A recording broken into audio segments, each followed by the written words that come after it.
about our ordinance says an administrative and enforcement agency, but that language isn't used inside. It's called enforcement authority. So anyway, just some things we should probably look at. Yep. Okay, good morning. Let's get the commissioners meeting started for August 18, 2025. We have a quorum present.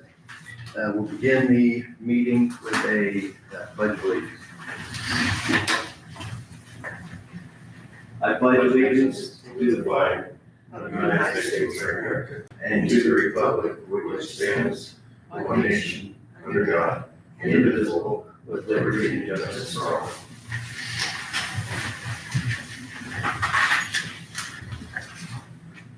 Do you both need a little more time to look at the payroll and the claims? I think Yeah, I could use a little bit. Okay.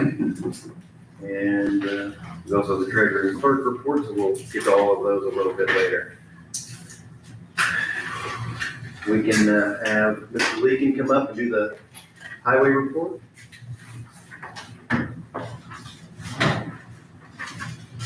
Morning, everybody. Morning. First of all, been getting a lot of mowing complaints. Imagine that time of year. Mowing season's still here. Keeping up with the weed growth has been very challenging. Our part-time mower operator has been working 32 hours a week. And this summer, which is fewer than schedule originally set. We've been having several complaints not mowing along the roads, but our trackers on the mowers prove differently. The grass and weeds are growing so fast this year. With all the rain we've had, we are trying to keep up mowing back in the intersections and trying to move along so the public is safer pulling out. So we're hoping to keep the part-time guy here maybe another month or two longer, maybe even longer. Depends how the weeds are growing. And so we're gonna the part-time guy usually goes around Jasper area, around the major roads. So we're gonna try to keep around as long as we can. So the part-time mower, you said he's doing fewer hours than originally planned. So what is that? Why I think he did 4 days last week or last year also. So I think there's hoping to keep him on 5 days, but he would rather just work 4, so that'll be just fine. So. Do we have anybody else that could do the other day? I mean, or staff pretty much? They can, and if we need to, if somebody calls in or something, we do send. We have one of the mechanics can go out or somebody else, but don't want to send just too many people in there with those boom mowers. They might tear more up than doing good. Got it. Makes sense. So. Yeah, thank you for that update. I know we've had a couple people call in, but Yeah.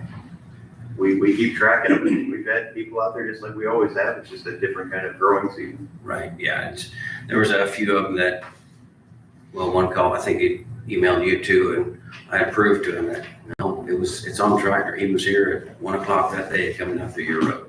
But it's just growing so fast. I mean, so, okay, got some, I think I emailed you, or no, I emailed you guys this morning with some pictures with, up there, Dwayne Rossi. He had emailed me some pictures at Hill Park in Du Bois. It's been going on for a long time, apparently, the last several years. Mr. Sang is building on top of the hill, and apparently last week, I thought everything was going good, but apparently last week he had the sewer. Gas was 2 weeks ago, and sewer and water was last week. And then also he was trying to do some grading up on top and trying to make a levee so the water would divert away from Mr. Rashi's house. And well, wasn't expecting a rain yesterday, and a pretty good rain came, and it washed a lot of dirty water down on his property, and he wasn't very happy. We expect with dirt on top, and I mean, he had silt fence all the way up the side of his road on the side property, but he did not have no silt fence on top. He was hoping to get that diversion done, he said, and he was up there yesterday, when I went up there yesterday, checked on him. And he was up there with the laser and everything else. He was gonna work. Yeah. And, I don't know, him and Mr. Singh and Mr. Rashi don't get along for some odd reason. I don't know what's going on there, but, so hopefully, Mr. Singh will get that done, the diversion, and Mr. Rashi will be a little happier, but I don't know. I know he was complaining about the noise ordinance. There is no noise ordinance, is there? He said he was up there working until 10 o'clock the last few nights with his dozer trying to move the dirt around. So that tells you right there he's trying. But now he's complaining about the noise, so I really don't know what to say. Well, I haven't had a chance to really look at that email, but it sounds like I understand the nuisance of being the neighbor getting that, but I think it's in process of being repaired. So. Yeah, it's construction. It don't happen overnight. He's trying. Yeah, he's trying. He's trying. And yes, there was muddy. I mean, he had all kinds of pictures of muddy water coming down. But on his driveway, I took some pictures afterwards. His driveway was clean. It was a little bitty strip of mud, but nothing is, I don't know. I'm probably spending more time on it than many would, so I appreciate you just keeping up on it. It looks like it's a work in progress, so I'm not worried about it at this point. Yeah. I don't board. Anybody have any other comments? I agree. He's trying. Bart Meyer complaint, I gave you a little drawing that we are planning on doing. We're gonna wait until the corn's out because we don't want to hear anything. We're going there and take a couple rows of corn out. So we're gonna wait till the corn is out. And that is the plans we're gonna do. We are not going to hook our culvert into theirs. So. We cut it back, so we're right on the right away. Yep, we're gonna cut it back to it. So this is a solution that he's happy with, the county's satisfied with, he's chipping in. I think it's the best resolution we could have got. Yeah, he did tell me, I don't know what we wanna do, if we need to get it in writing or whatever, but he did tell me that he would pay up to $1,000 on the concrete, so. If it's So you okay. know, Mr. Schneier after the meeting, see if there's something that he believes that we should write out. It's generally a good idea to have everything in writing, so there's no miscommunication on what the expectations are for each side. Okay. So if it's okay with you, we'll, go ahead with that plan then. I think it's great, yeah, thank you.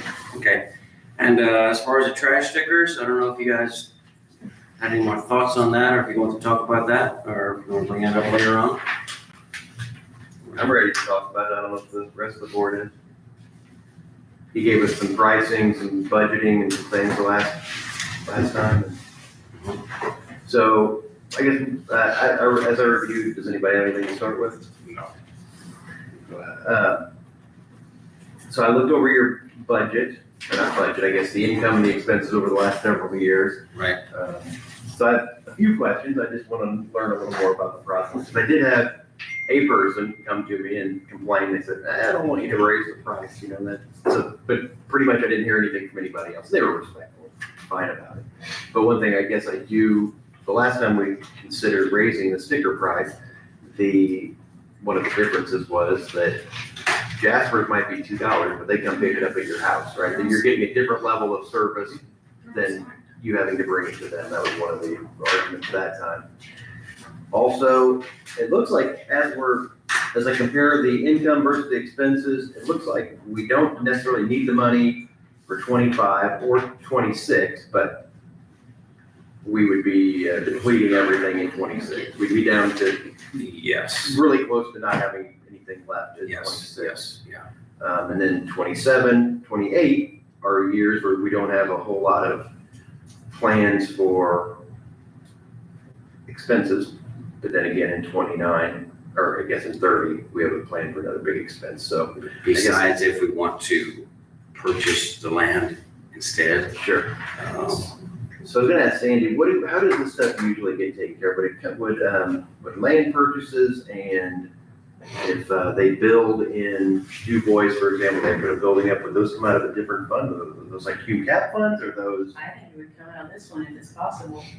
So the council would say, deplete this, and then we can look other places if we have to. Is that how you? Well, I mean, that's what this fund is set up for, is to maintain itself. Mm-hmm. I don't know if they would take it out of queue. I did take some notes. I want to ask you just a couple of questions about this. So It's ultimately their decision. can you tell me what is because I think the newspaper, whoever, somebody reported on it, and this person asked me, why do they need a $300,000 truck? Where does this stuff go? They asked me all kinds of questions, and I was like, you know what? I honestly, I don't really know all the answers of how this process works. Would you mind giving us, from the time a person puts a soda bottle in the thing, where does the recycling go? What is our role, and then where does it go? Okay, our plastic goes up to Martin County, I believe, as of right now. And how does it get there? What? How does it get there? Do we take it? Yes, we take it. Okay. Yeah, we take it in our trucks. We'll go around to each site, collect all the plastic, and then we will take it up to Martin County. Okay, so that's one purpose of the truck. Yeah, it's one purpose. And then you have steel cans, which is the same way. And I believe they just go to Junket. I believe Junket or Jasper Salvage. And then we get paid for that, and we get paid for the plastic also, a little bit, not much, but a little bit. And then as far as aluminum cans, I'm not totally for sure where they go. I believe they go to Junket or Jasper Salvage also. From the receipts, I think it's junket. Junket, okay. I believe they pay just a little bit more, but, and then we have, let's see, what, cardboard that normally, let's see, I'm not totally sure where that goes either, but yes, that's the same way as the plastic. And then it just gets, so everything, all the recyclables, we haul out. We have a staff member who drives a big truck. They go around, they pick up the items, and they take it to one of these places. Yes, yes. And I believe like Jasper, they don't haul their plastic, so they take it back to their shop, and then we pick it up from there and take it with our plastic. And how many of these trucks do we have? We have a total of 4 trucks. And this is their sole purpose? Yes, I think there's 2 of them just strictly for trash, and then 2 of them are for recyclables. So with trash some of the sites don't have compactors, so we go and we get Yes, those. we only have 3 sites that have compactors. So the rest of you them have have to pick up. compactors, does Waste Management come pick the trash up at those places? Yes, to a point, but then when they fill up, and then they have other trash cans there, that like on Saturday morning, they may fill up, so then they have to put in the regular trash cans, and then we go get those too. So normally, we have to go around all sites picking up trash and take it down to the open. Because So, I think this person's point was, why do we need 4 $300,000 trucks? Can't the people just pick it up? because a lot of times there's like half a load of plastic, so you can't take that out and put cardboard on it. Can't take it out and put trash on it, unless you want to just totally throw everything in the trash. And I would say the vendor's probably not gonna go picking all this stuff up. There's not enough money in it. I mean, the plastic isn't valuable enough that there's companies fighting to come get it and pay us for it. Right. That's just not the case. Like We you feel like guys, the 4 trucks, the way we're doing it now is the most efficient. It's good. It's working well. it seems like it, and all trucks, they're always out. Yeah, one of them may sit for 2 or 3 days with like plastic on it, but then, it's no use to take a half a load of plastic away. So we just bring it back to the shop and wait until there's more, and then go fill it up and then haul it away. And Sandy, with the cash that comes in from recycling receipts or from sticker sales, you receipt it in, it goes into this fund, and it's only been you basically invest it in a CD or something until such time you get a truck. So you may bring in $50,000 multiple times, it sits in a CD until you spend $300,000 on the truck. Yeah. Right, I mean, Or the building, or the fencing, or the dumpsters, stickers. Yeah, there's a lot there, more than what I would have thought, but it's just a lot to keep up. I mean, the buildings were built back in probably 30 years ago or better, and they need a lot of help. And like I said, those 2 sites that are that we have to redo completely, Du Bois and Holland. So When it's just gonna take a lot of. When anything comes out of this fund. Mhm. And the math that I did, if our sales of trash stickers are consistent to how they have been, this, an additional 50 cents would bring in about 145,000 extra dollars. So that would allow us to pay for the sites maybe, or to buy the sites, or to provide additional services. It's not like the money is going to go to wages, or it's not wasteful. People are going to get more for their money. Right, right. And our CD that we have, our investment is larger now than it has been in years past, because we've been saving and not been using it, but it will all go away with a couple purchases. So, no, and another question, can people pre-buy stickers? Yes, they can, yeah. If I somebody think we're gonna max it out to 100. We don't want people to come in and buy more than that. But, I mean, people are worried about trash, maybe they should recycle a little more.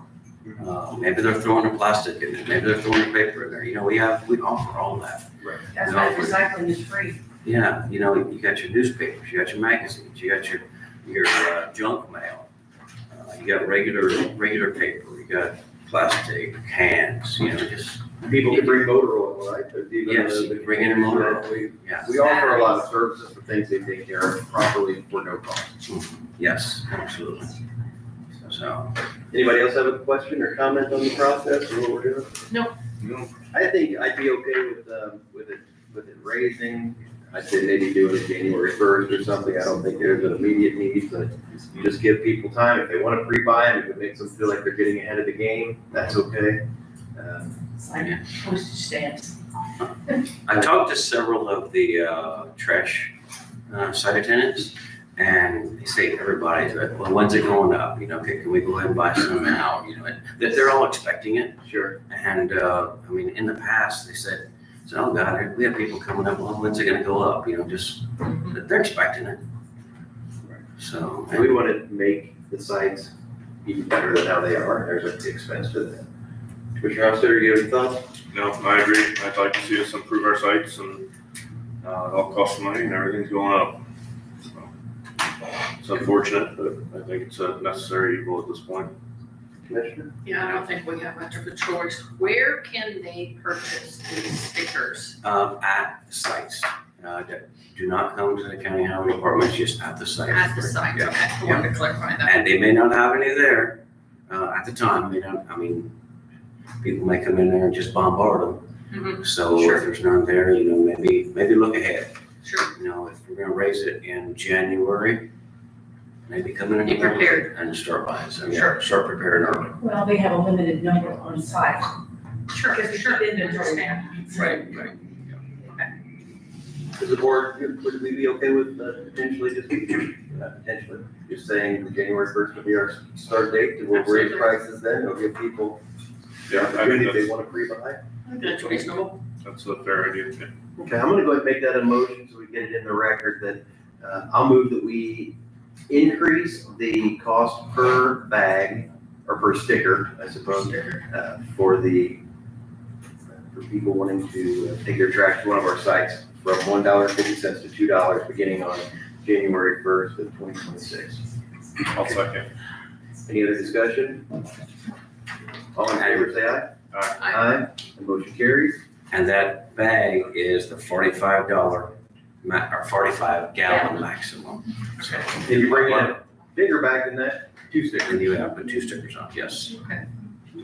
Alrighty, thank you. Thank you. Thank you. Actually, I have another question for you while you're up there. How did it go with Mr. Costello? He went to the mine over the last couple of weeks. Yes, and apparently that piece of property was already out of the permit, so they cannot go on there and ditch that. And plus, even if they could go on there, they couldn't because it's under the Corps of Engineers right now. This is the Ditch, culvert issue? Yep, the covered off of 750 West. So he was gonna go back and try to talk to somebody from the Corps of Engineers. I know a guy up at the lake that he works for the Corps, and I think he works out of the Louisville district. So I'm gonna talk to him, see once if maybe he knows somebody I can talk to, but I know Michael Costello said, good luck. He said, talking to the Corps of Engineers he said, very hard, very challenging, yes. So, we'll see what we can do, and, I mean, they just basically, between the Corps of Engineers and DNR, they just want it to be a wetland. And then we're gonna have 3-4 feet of water sitting under that pipe all the time. And it just keep getting worse probably, but, so Mike Costello's trying to find somebody, and I'm gonna try to find somebody too, just see if we can answer a couple of questions if they know something about it. So, but, even if they let us, it's gonna be hard for get the landowner on there to ditch it out, because it's gonna be a lot. I mean, it's silted in, big trees on there. In the last 10 years, it's a mess. And I don't know if the landowners are gonna be able to afford it, so. Work in progress. Yeah. And the thing with Mr. Meyer, again, we feel like when will that work be done? I asked you that. Probably October, maybe November. We'll try to do it in between. And both parties are okay in with between the that? bridge. So, anyway. Both parties are okay with that? I mean, Mr. Meyer's on the county? Yeah, he was, so I need to go back and discuss it with him again and make sure that's okay. I told him I'd bring it up to you first, see once if it's okay with you. I appreciate him working with us, it's a different kind of a situation. So, I think we have a good path forward. All right, Thank you, sir. Mrs. Lever, we'll hang on for a second. We have Ms. Cleaser here for Du Bois Summerfest 5K. Yes. So I guess I need to get the route approved and the registration approved so we can send that out to the community. Welcome. Thank you. And has the highway department looked at this? No. The proposed route? no, I did not get it. Okay. You'll make sure that goes over there when you're done with it.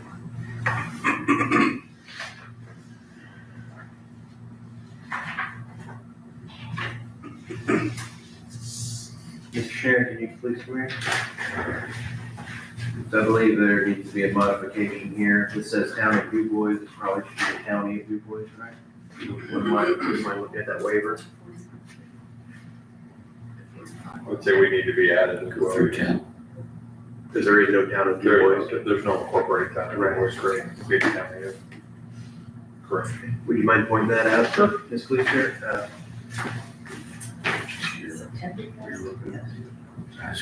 That's good. County.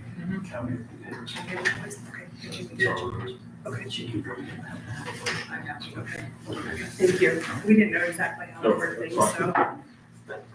Is this a first-time event? No, it's actually, 2019 was the last time they ran up there, so we're bringing it back this year.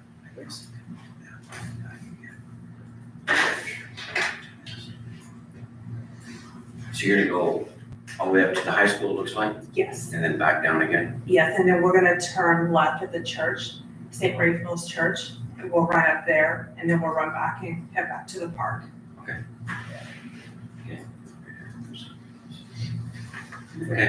And what are the timeframes that you're requesting? 8 AM to 9:30 AM, And the date? September 6th. You guys have any problems with that? Nope. Is there anything that she needs to do because she's crossing the state highway?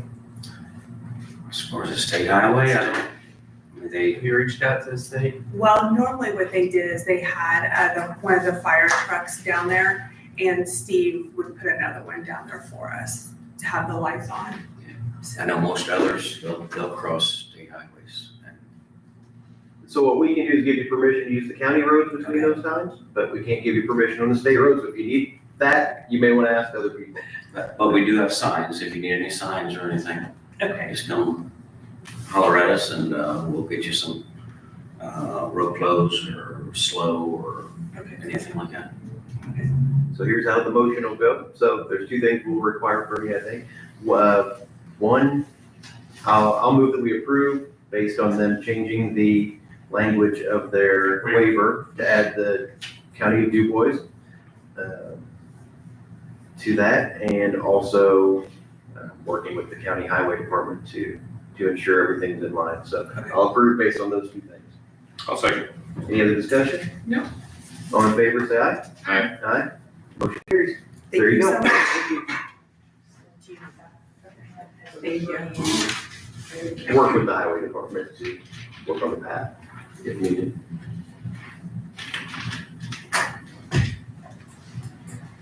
You're not gonna close it, they're just gonna use the road. Right? What? Are they gonna close the road or? No, they won't close signs. So yeah, they won't need no real close signs, but some of the others want real close signs, but yeah, they will not, so. Slow signs and cones and things. So it's 8:57, we have just a couple minutes until Thank you, Angie. the bid open. Does anybody have any updates on the Slogan property? I see we have a couple folks from the health department here. Can you give us an update? Have you been by the property in the last few days or? Rob sent me some pictures this morning. Okay, please come up and tell us who you are and what's going on. At least he brought you a load of rock. Yeah. Christina, DuBois County Health Department. Sean Porter, DuBois County Health Department. Yeah, so Mr. Slotin sent me some pictures. Looks like the wall's down. You can just scroll through there. I'm worried about the existing structure is what scares me. It looks like from what Sean and I seen that he still needs to secure the back of the building. He's got a door that he sent a picture of that I guess is planning to be put there. He said he's got another load of rock that's coming, to level that back end out. There's a little piece of the wall. So there's probably, I think, 3 or 4 bricks deep that is actually underground. So he's leaving that there as a retaining wall, otherwise the dirt will just fall in and he's bringing another load of rock to fill a hole in. I don't believe he's gonna have enough rock to fill it to the top of that, but as long as it's, you Have you know, taken any of it out that's in there? the dirt, The brick, that's, that whole wall is down to ground level. So the brick that he left is flush with the ground, and then there's basically probably a 1.5 to 2 foot drop off into the hole. He's gonna bring rock in to fill that hole, a portion. I don't know if he's gonna bring it up to, but he's not taking any of what's laying in there out. That's all Oh. covered now with rock. yeah, I That's think all he gone. covered it up with gravel rock to make a parking lot, or I really don't know what his intentions are in the future. And then some of the woody debris that he removed, I guess, is in decent shape. He said something about he might save some of it to build something in the future. I don't know if he's gonna stack it to the side. That would be something you guys can determine if you want there or not. And then the holes in the back of the building are all still open. So he sent a picture of the door, I guess he's gonna put in. And he still understands he has to either mortar bricks into all those other holes where the ductwork came through, or I'm not sure what his plan is, but I don't think he's done anything with the back of the building. So obviously the bid that we sent out, or The specs have changed. the specs have changed again, Sure. which we knew they were probably going to, but This was the only way to get him. we didn't really motivated to respond get until you rock. guys made a determination of what you want him to do. So the wall was removed, but there's still a hole in there, No, no?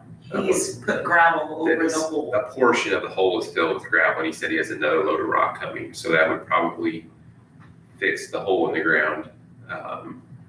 Once he gets that all leveled out, there's still woody debris or junk from the demolition of the building, and then securing the backside of that wall has not been done yet. The building is, the back portion of the building is the only part that's unsafe at this point to us. Because it's unsealed. Yes. Yeah, I mean, the door is wide open, there's holes this big that they knocked out to bring ductwork through to the other building. There's a door sized hole in the back? Yes. Yes. Okay, I guess I missed. Yeah. I thought that was Maybe I missed it. Yeah, there's a full-size door, completely gone, missing. Yeah. Or you might walk out of it right now and break their neck. Looks like a mess right now. I mean, just get there and. Okay, so it's not open, he's got a piece of wood on it, it's not sealed properly. As far as we were up there last time, there was nothing over that hole. On the inside, it looked like a piece of wood. Okay, maybe you put Put that out up. against it, but I There see. was- Yes, he did, Yeah, but there's, Just recently, because there wasn't anything, that was just open before. All these bricks up here, 3 or 4 deep, is all loose, as you can see up there too, and that was my fear when that come down. But is that what old? This was gonna be, Because that's gone. yes, this is gone, Uh-huh. but my fear was when he took this down, was this Nice. probably 3 rows of brick on the current building that's still standing is very unstable, and that was my fear is what was gonna happen. But this is all loose up here, so. Yes, I So right know. now, he has a building They had back here. So Well, this is his wall, so yeah. so it looks like that wall got taken down. I mean, on the subsequent pictures, it looks like. Yes. So it was taken down. Yes. 3 years ago. It's basically its footers. So I don't think Commissioner Hostetter had any issues with that. I don't know necessarily that part. It's just like out of the back of a lot of basements. Right. But this door needs. But I've got one issue that I'd like to address, because if you go back in here, this corner, there's an open sewer drain that's in this, that needs to be capped. And I'm sure he's covered it up. I was gonna say, yeah, it's covered. But it needs to be capped. That's dangerous, really. next time, just get it. It's all right. So, Mr. Schneider, do we proceed with opening the bid? I mean, is there one bid? Is that what- There is a single bid, we can't open it, I believe at this point, based on this update, the scope of the project has changed. I would say it's changed significantly, but that said, would probably be rendered, Irrelevant. right, moved. Because that person would still, we only need half the work done now that we did before, we'll say, because they need to seal up the back of the building. That would be the remaining part of the scope. Yeah, and that's not really even the demolition crew. Now you're talking a construction crew. So it was all part of our scope, wasn't Yeah, it? it was. Right, our scope was to remove the remaining wall, fill the hole in, and secure the back of the remaining building from the elements and intrusion. So it sounds like all we're left with is basically that last part and part of the filling of the hole. So again, we can open it, but I don't think it would be, the scope of work has changed, which we feared was going to happen. So what we could have done in hindsight is probably had them give some price for We the could, various components. right, we could have asked these individuals to quote it like base bid, alternate, 1, 2, 3, 4, or all of these options to remove the walls X, but that's not how we spec'd it out. You In could the have future, we'll itemized, just gotta keep that in mind. Right. could have itemized each one, given prices, Lesson to the future. but even each itemized one can still change. Depending No, I on mean, what future. item was in the system, so it's such a dynamic. Well, actually yesterday, yeah, it threw the blocks and everything in the hole. And he's covered it with rock. Yeah, there's gonna be a lot of voids down in there. Oh, I'm afraid down the road, it's gonna settle and, Would you? I don't know. That's why I asked if he had taken anything out before he put this rock in, so apparently not. We don't have an ordinance about having a bad parking lot, but we do have an ordinance against having an unsafe Yeah. building. So he's gotten most of that building down, so that's our main concern. Now we have to get him to seal the building for the remainder of the unsafe building. Is that correct? You guys feel the same way? And so do you have a suggested next action? I mean, obviously, he's continuing to work towards it, but it's not happening fast enough, in our opinion, and it's causing problems for bid openings and whatever else. I mean, I really don't know what to say at this point. If we continue to put it out for bid, he's just gonna keep, prolonging us down the road. I don't On know. the other hand, if we do nothing, then nothing may happen. So we're not in a good spot. So the only thing, we could do is, what would be the minimum standard of sealing that up? Can you put something on the exterior of the wall? I know that that's not a permanent solution, but it's a short-term solution. Not you, I'm not gonna be boarded. boarded up, just boarded up. I don't think we want to get into the practice of, if we have these in the future, I'll just throw a board over it, then it's gonna just look like hell, and it's gonna fall off in a year or two, then we're gonna continue to kick the can down the road. He's got the door, he's got the brick, he just needs to finish it. But I don't know how you make him do that. Set a deadline. He's watching the meeting. He says, he just texted me, he's watching the meeting, he said he has a door, it's going up, like, as we speak. So I would say he's working at the project. I don't see how you get a bid for putting up a door and putting up a couple bricks. I think we can hopefully rely on the fact that he's gonna get it done. I don't know, that's my opinion. Set a deadline. So how about this? This is when it's gotta be done. I'd be okay with, again, I hate doing this, I hate continuing to kick things down the road, so they should be done. But we've already have multiple liens against the property now for previous rulings of this body. So those are already a part of the property. And I will say, if it's not done by our next meeting, there will be another fine for still being out of compliance with the unsafe building ordinance. Mr. Schneider, that's an allowable path? Yes, and I guess for the purposes of today, we could simply open the bid because there was a bid opening, but just keep it under advisement and address it at the next meeting.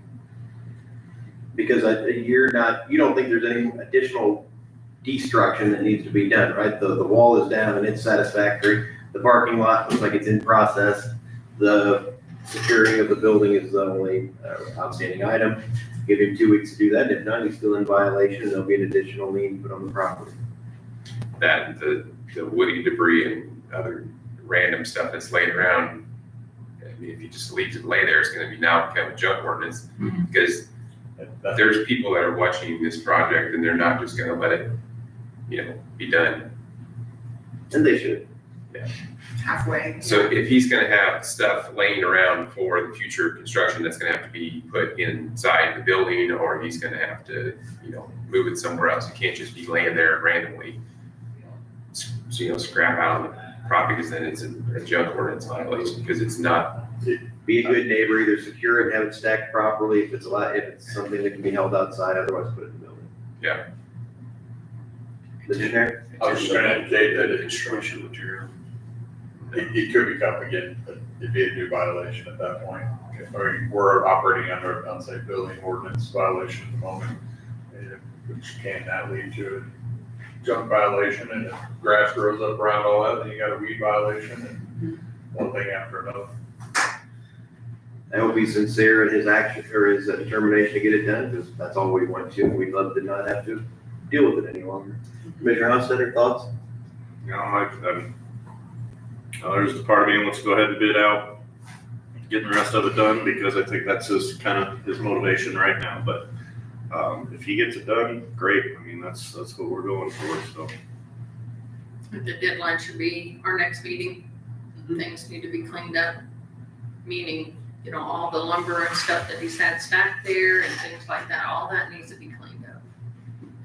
And secure the backside of that building. I would suggest that he be ordered to appear, I guess, to answer that if you want to. Like, we're not asking him to come each time, we can continue to do it in his absence, but if you want to hear, I need to send him a letter that says to be here.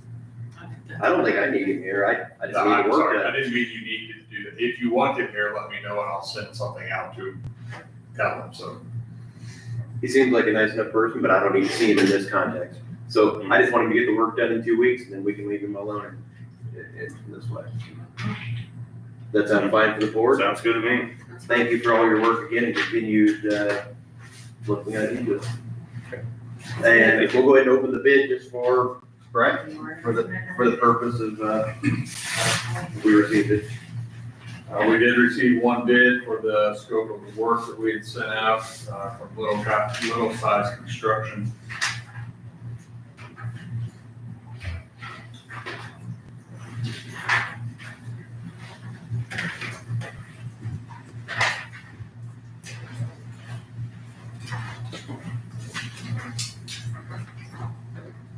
That bid was for the full scope of the work, was $45,000.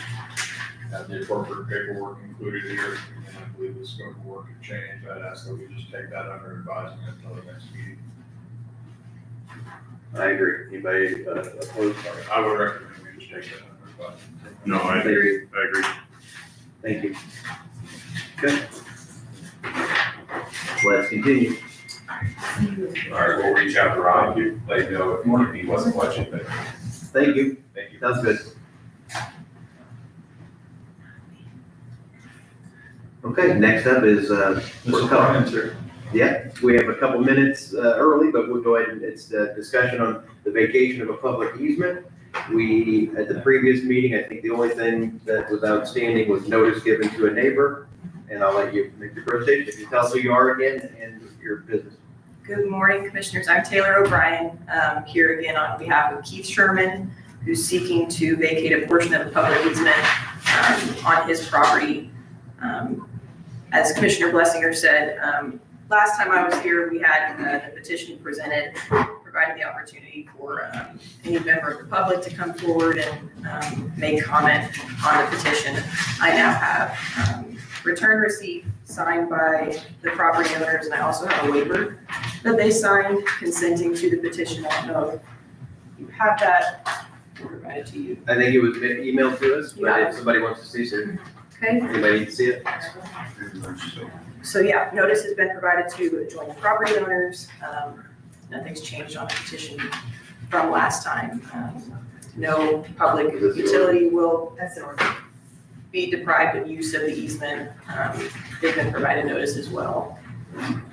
So yeah, all requirements pursuant to the statute have been met. We're just requesting that that portion of the easement be vacated so that he can construct a detached garage next to his property. Sure. I'll make a motion that we approve ordinance number 2025-08, vacating part of the dedicated public utility and drainage easement, plat 23 of the town of Ferdinand. I'll second. Any other discussion on the issue? No. Seeing none, all in favor of the motion, say aye. Aye. Aye. Anyone opposed? Motion carries. So I appreciate you getting that taken care of for us. Absolutely. Thank you, Commissioners. Thank you. No sign that. I'll give you a copy of this, or if it's finished. You'll record it, This has to be recorded? that one, so it impacts. I would, Sam, I would ask that we can let Taylor, because you probably didn't run across her house to the original plan and stuff on that, okay? So we'll get you to sign one. Okay. And just show you. So we check mark it or we can initial it. I don't know. Is it better to check mark these ANAs or? Usually they're not set up. that Yeah, way. this is set up a little bit different. Oh, yes, go ahead and check the EAs. Please. Yeah, I'll do it for them. Here we go. Then put in here the date. And then your same. So usually would the petitioner take care of the filing or would we? I'm gonna have to take care of the recording. Right. Thank you. You need this, I'm gonna. Will you make a copy for me? I'm gonna write it down. Thank you. You're welcome. Okay, next up, let's talk about, wait for him on that one, electronic map data agreement. It's another one of the applications for our mapping. This is for CoreLogic, requesting permission to purchase and use GIS data in our value-added commercial products.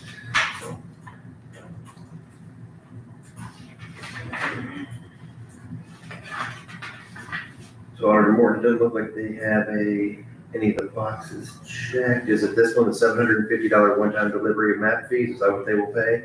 Total fee $750, is what it looks like. I think so. Doesn't part go to WTH and part come to us? It does.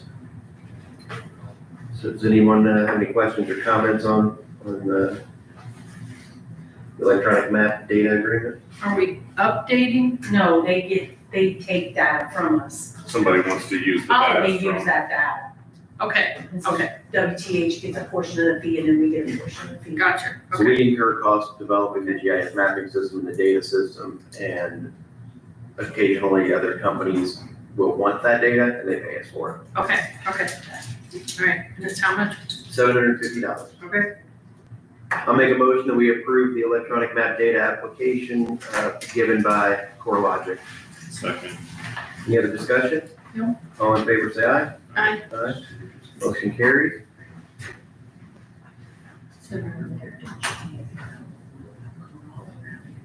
So I'm going to sign it. Looks like there's multiple places here, so I'll pass it along. Excuse me.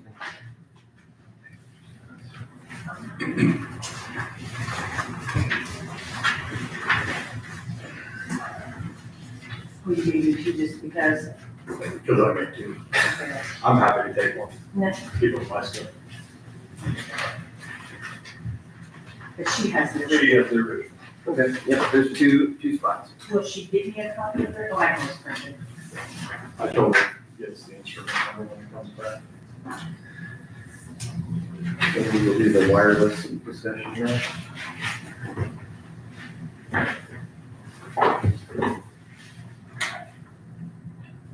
you wanna do the minutes and the claims?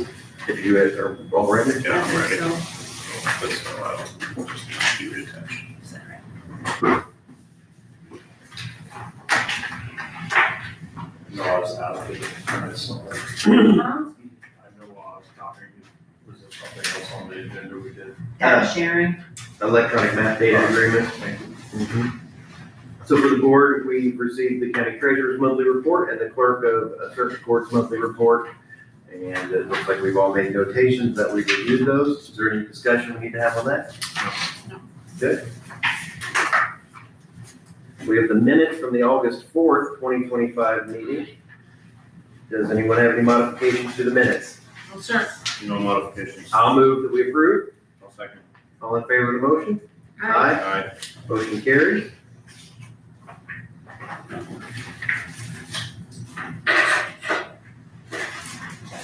There's the agreement. We have the claims against the county and the voucher register. Anybody have any changes to that? no changes. I'll move that we approve. I'll second. Any other discussion? No. All in favor, say aye. Aye. Anyone opposed? Motion carries.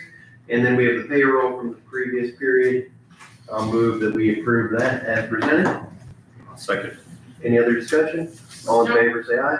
Aye. Aye. Motion carries. Okay, so we have a ordinance, let's do this one first, actually. The ordinance 2025-09, County Contract Authority. This is an amended version.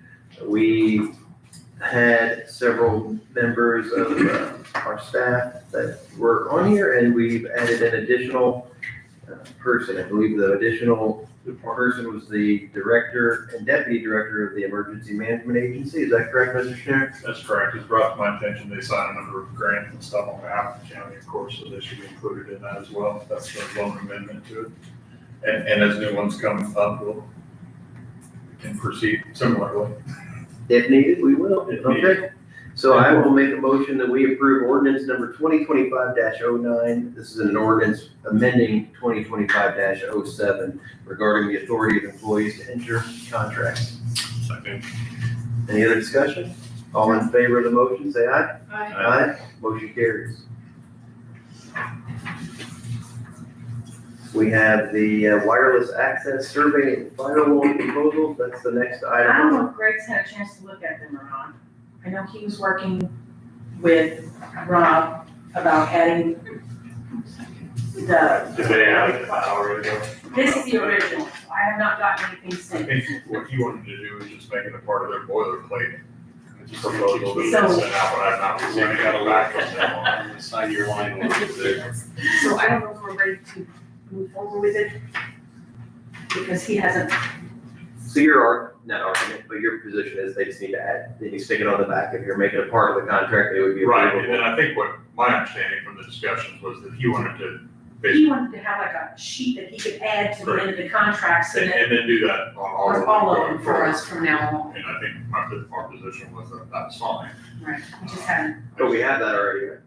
no, this is the original, I haven't gotten anything. No, but I'm else. saying us as a county, we have that document, we provide it to vendors, and they can put it in there in any format. As an addendum, or they can bring it into the body of the agreement themselves. I think what their plan was to make an addendum that, addendum A1 or whatever it may be is, That it's always on their it contract. is incorporated herein. So that doesn't include it, I guess, yet. I don't see it on here, but then I'm not, you, Or is this something that needs to be done today? Nope. So it's let's just just have something them, let's just have them add it, so we sign a complete document. I'll check and see if it's on there, but right now. Is that okay? Okay. So we can It's tell just them, stuff we're planning on for 26, but the site survey we'd like to do in 25, to plan for 26. you wouldn't mind telling the board what this means? I mean, I think I have an understanding, unless you're. We have two proposals. One is for the access points in the courthouse, the wireless access points. There's a lot of dead spots. And they'd like to do a survey to see what they need to do because the access points are coming out at end of life in 26. So rather than just replace what we have and still have problems, they'd like to do a site survey now so they know how to prepare and change or move to get them corrected for next year. Makes sense. That's the one thing. The access points, I didn't know this, I had to verify, there are those boxes that are stuck on Yeah, ceilings, you've on seen all them. different places to put the wireless throughout. There's What- none in here, there's one right over there. in What they Marcus. do, my simplified version of it is they have a machine, they go around different parts of the building, the machine will tell them the strength, the Sure. wireless strength. And so they will then, will replace the machine. Say there's one in there that needs to be here to give more coverage, they'll move it or propose to it. Now, in the courthouse, when we originally did our wireless access points, we only did it for the courts. But now that more and more people are going wireless with more and more pieces of equipment, we're finding dead spots. So we'd like to address that, Needs to be updated. So especially since we're gonna update the points, the access anyway. Sure.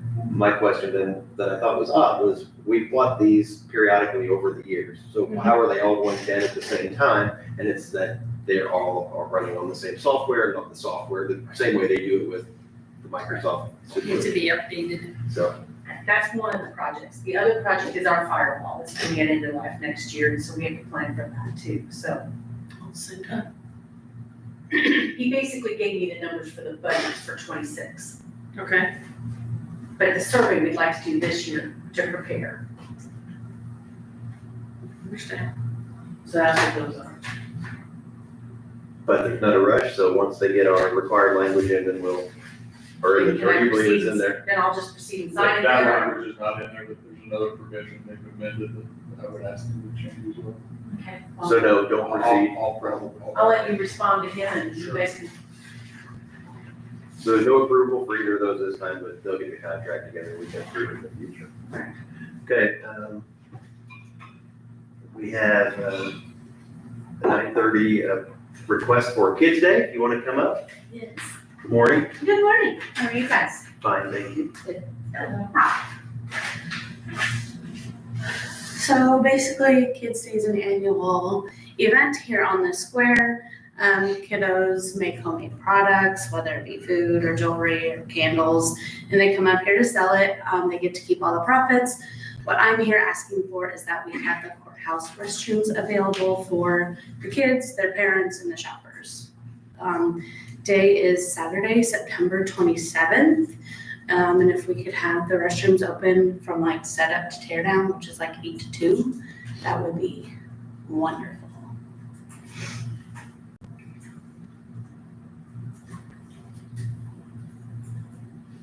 Anyone have any issues with that? No. Okay. So my request, I think how we usually do it is we just ask that you get in touch with Mr. Hope, who's the custodian. That way he'll, if there's any issues between the event and him, then you guys work that out. But as far as the Board of Commissioners, we will allow it. So I'll make a motion that we approve Kids Day using the restrooms at the DuBois County Courthouse from the times of 8:00 a.m. to 2:00 p.m. on Saturday, September 27th. Okay. Any other discussion? All in favor, say aye. Aye. Aye. Motion carries. Thank you Thank guys you. so much.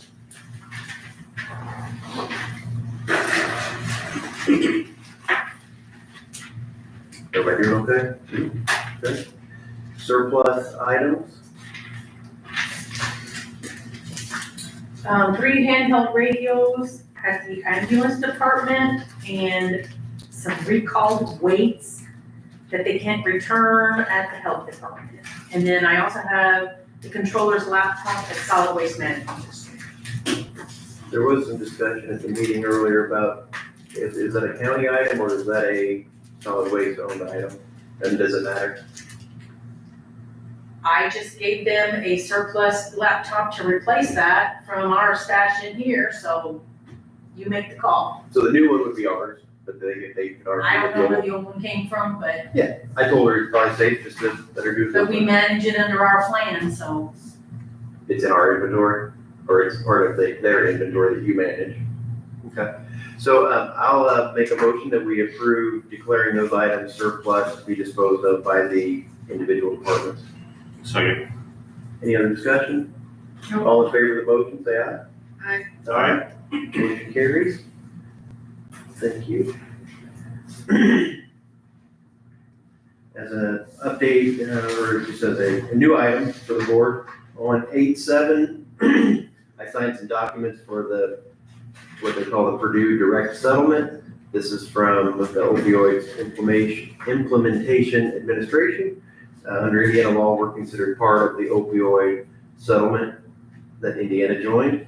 And the Sacklers, you may have heard that name, they were one of the family that is behind Purdue Farm, I believe. One of the parts of the settlement was that political subdivision, to be considered a participating unit, we had to sign those agreements. Some of the ones in the past, we were part of the counties didn't have to take any proactive action. If we wanted to get out of the lawsuit, we would sign up and we could sue individually. In this case, part of their settlement was if we want our portion of the funding, we could fill out a piece of paper and turn it in. I'm not sure why, but it didn't really matter. And I filled it out. And I believe the portion going to the state of Indiana is $100 million, and we would get a portion of that, maybe $100,000 or something. I don't know. Or we know some amount of money. I don't know. Nothing. Right, a significant amount of money over time. To go, Sackler, Sackler. So it's part of the Purdue Direct Settlement. So I was looking at our opioid situation over the last week or two, and I bet there's been a dozen different entities that were part of these various lawsuits. Everybody from CVS, Walgreens, to pharmaceutical companies themselves, and it's just been a pretty convoluted situation, but the state of Indiana is doing the majority of that lifting, and we're recipients of some of those funds. And I've met with some people recently and about some of the ways that we can use those funds, so those may be coming to the board in the future. Also, I did have it as part of our budget that I presented last week. I think $300,000 total dollars is in the budget for next year for us to determine how we'd like to use it.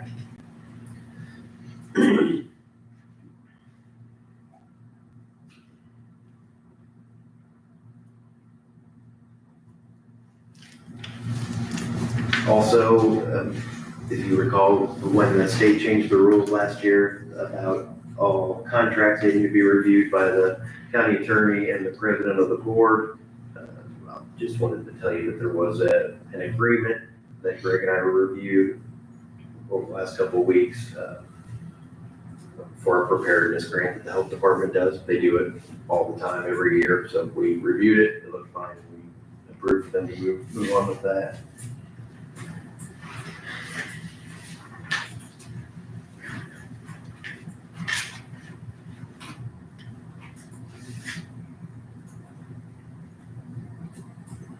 I don't believe I have any other miscellaneous items. Do we want to have Levi come on? Yeah. I will say well, you can come on out, but The only other thing that I had done as notes for this week, and I mentioned it at our solid waste meeting this morning, was that I do think that there's a need, and it's been brought up by some of the departments, to improve our process, the ordinance and code violations, work on the process, and work on how the complaints are taken. It'd probably be a nice idea over the next several months to find a way to unify what we're doing and to get all the parties involved on it. So I'll probably try to coordinate with Mr. Schneider and those departments to work on some improvements there. I think the community, for ordinance, yeah, the nature of the ordinance and how we enforce it. I just think that the public, especially since we've had several items that have been in the media multiple times, and there's been some issues around the county, I think people, there's an expectation that we do a little better than what we've been doing. And I think that I probably agree with them. Anybody have any thoughts with that? I don't disagree with you. Like I said, I can't do anything unilaterally. Whatever we come up with, I'll bring to the board for consideration. I think the more of these cases that we see, the more we're able to kind of refine how we do things and learn from them, so. Sure. Please go ahead. Levi Leffert, County Engineer. Paving projects, wanted to give you an update on that. Old Road 45, 600 North, 400 South, and 50 East have all been completed since the last commissioners meeting. And Calcar is planning to pave 400 West and 1200 South this week. I've got a couple change orders sitting there that need to be reviewed and signed. Change order is for 25-06. We had a decrease of $1,093.05. And the other change order is for 25-07 with a decrease of $1,887.22. So in total, you'll have to sign it 4 times. There's 2 change orders with 2 copies each.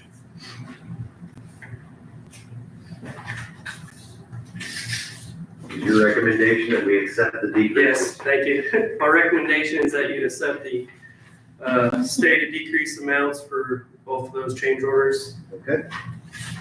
I'll make a motion that we accept the change orders for 25-06 and 25-07. 1 second. Any other discussion? All in favor, say aye. Aye. Aye. Motion carried. And then community crossings, matching grants. NDOT released some new information on that there to give some updates on what that program looks like. They did make some changes to that. The biggest one being the $1.5 million cap was reduced to $1 million per LPA per state fiscal year. So I did get a hold of NDOT just to verify that we're eligible to apply for this upcoming call, which will be in October. We are eligible since it's a new fiscal year. So I will be applying for that to see if we can get the max amount of $1 million. Do you have any project ideas in mind, or are you still exploring? Working with Donnie right now, he's going out and grading the roads. So depending on the road gradings and also what the the history on those roads looks like and conditions, we'll get together and sit down and figure out what we want to pave. And I can give an update to each of you on that. Can you remind me, is the matching grant, can it be used for new asphalt? Can it be used for upgrading roads, chip seal? Can it be used for pretty much anything that improves the highway? They give a list on what you can and can't use it for, and I don't have that in front of me, but I can look into that. That's okay. I just was kind of curious. I thought I I don't know. but we just always did it for You're- asphalt, so I can't say that. For the community crossings, for the most part, you're tied down just to your asphalt. You can't use it for construction inspection. There's requirements on there. And There's plenty of asphalt that we've done, so it doesn't yeah, matter. absolutely, absolutely. So the unfortunate thing for the public is there's $500,000 less that'll be spent on our local roads next year. That's correct. Because the state changed how they're doing things. When they were at $1 million, they went up to 1.5, now they're going back to $1 million. And $1 million today doesn't buy what $1 million bought when it That is was $1 correct. million last time. Right. That's- Purchasing power is gone down. Yes. copy of the signing authority. That is one thing that's required that we have to upload with the community crossing matching grant now. That'd be the ordinance that we just passed. Okay. It would actually be 07 and 09, I think, just for your benefit. Say that number again? 2025-09. And 2025-07. Do you just need both? I think it does. Because I didn't recite all of 07 and 09, I just put in the parts that we amended. Okay. I'll send you them when I get back. They won't let, you can't apply without that paperwork now. And I'm sorry, and I'm only including 09 is because we directly amended it. Didn't change you, but that one, they've got them both. Good news is Club Road box culvert is complete, so that roadway is now back open to traffic. We'll come back later this fall and install the final asphalt. Hickory Grove Road Bridge, that road is still closed just to the north side of State Road 56. We are planning to open the roadway back to traffic sometime Friday afternoon. So what was the nature of the repair? What was the ending fix there? We ended up putting new steel beams and a new concrete reinforced deck on it. That reminds me, I put a pamphlet over there. I don't think either of you saw this, but have you ever been on a bridge and it's steel beams that go across and they just have a mesh steel, I don't know what you call it, just a piece of mesh over the whole thing. And they were sending it, they sent this out, so this is something we do. I never thought of that, but it'd help with runoff, and I don't know, is it a bad idea, is it a terrible idea? Have you used these? I'm not a fan of the open graded metal bridge decks. They've got their place, they've got their purpose, but for the county, with us having a bridge crew in-house, I like to keep it consistent to doing what we know. Also low ratings on those decks, along with their noisy. I'm just not a big fan of them. So very, very rural areas with low traffic volumes that could have a place and a purpose, but I think there's a reason why we've not used them here in the county. Do they have a certain purpose for those type? Like a big creek with a lot of water flow so it can flow, or, I mean, is there a specific purpose for those? I really don't know, but I went past or over several of them in the last years, and it just sounds like you're gonna fall through. Wow. I agree. But I didn't know if there was, heavy water flow through particular areas, that way it could flow and it wouldn't, you know what I'm saying? I don't know that, but One I of just them thought- went past on Crawford County here a few months ago, and it was on a back road, rock road, and it looked like a very low spot. And high water to just keep flowing, basically. just didn't look very Yeah, promising. sure. You hesitate before you cross. Yeah.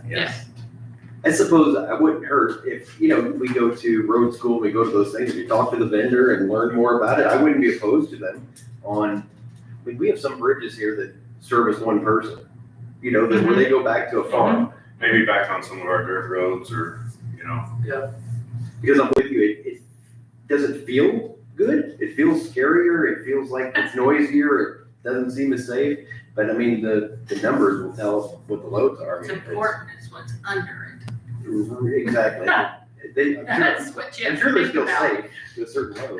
when you cross them. So anyway, I just thought it was interesting. I hadn't thought about it in 8 years that's a construction type.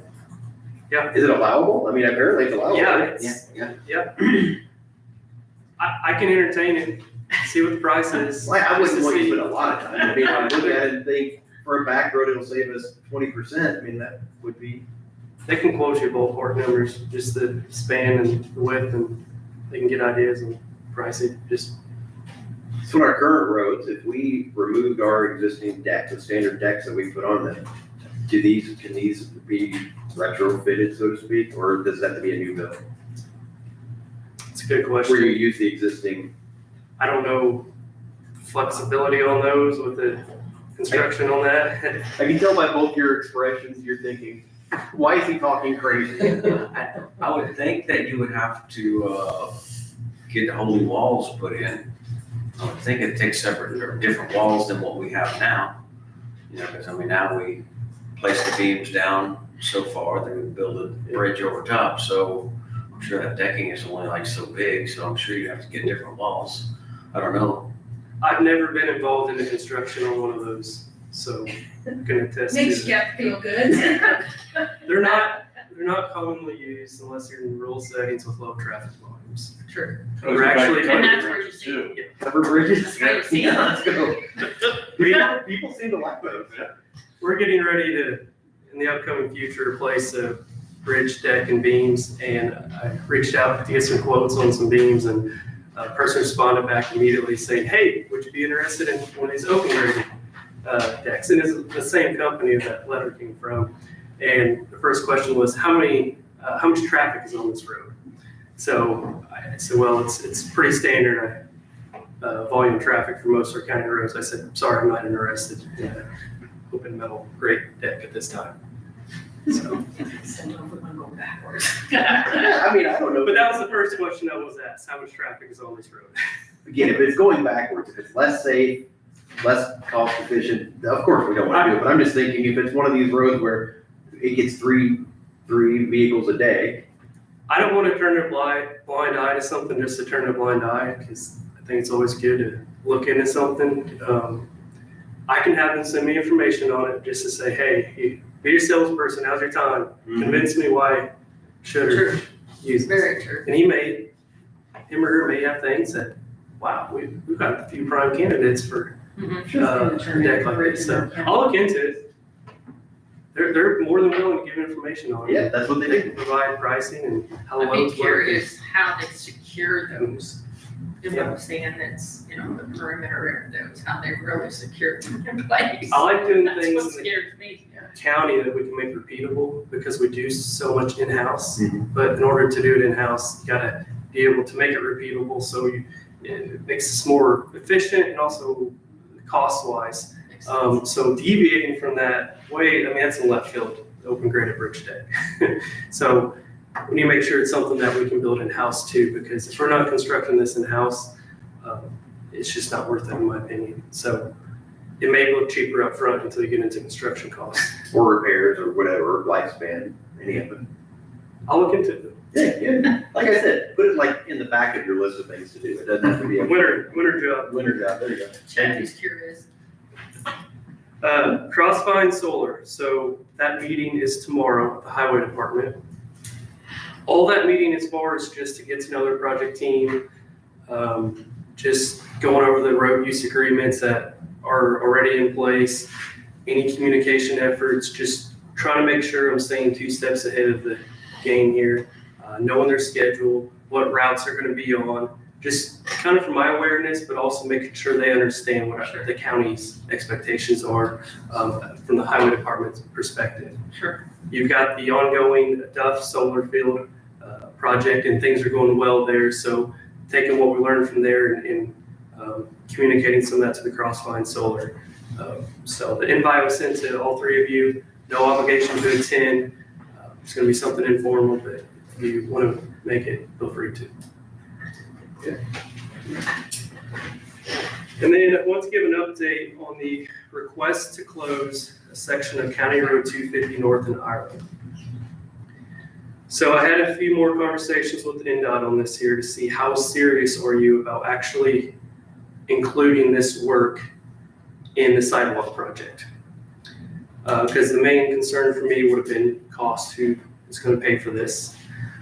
All of this is just preliminary right now, so I want to make sure that's noted for the record. This project could fall through. But speaking right now, NDOT would include this in their sidewalk project and they would cover the cost.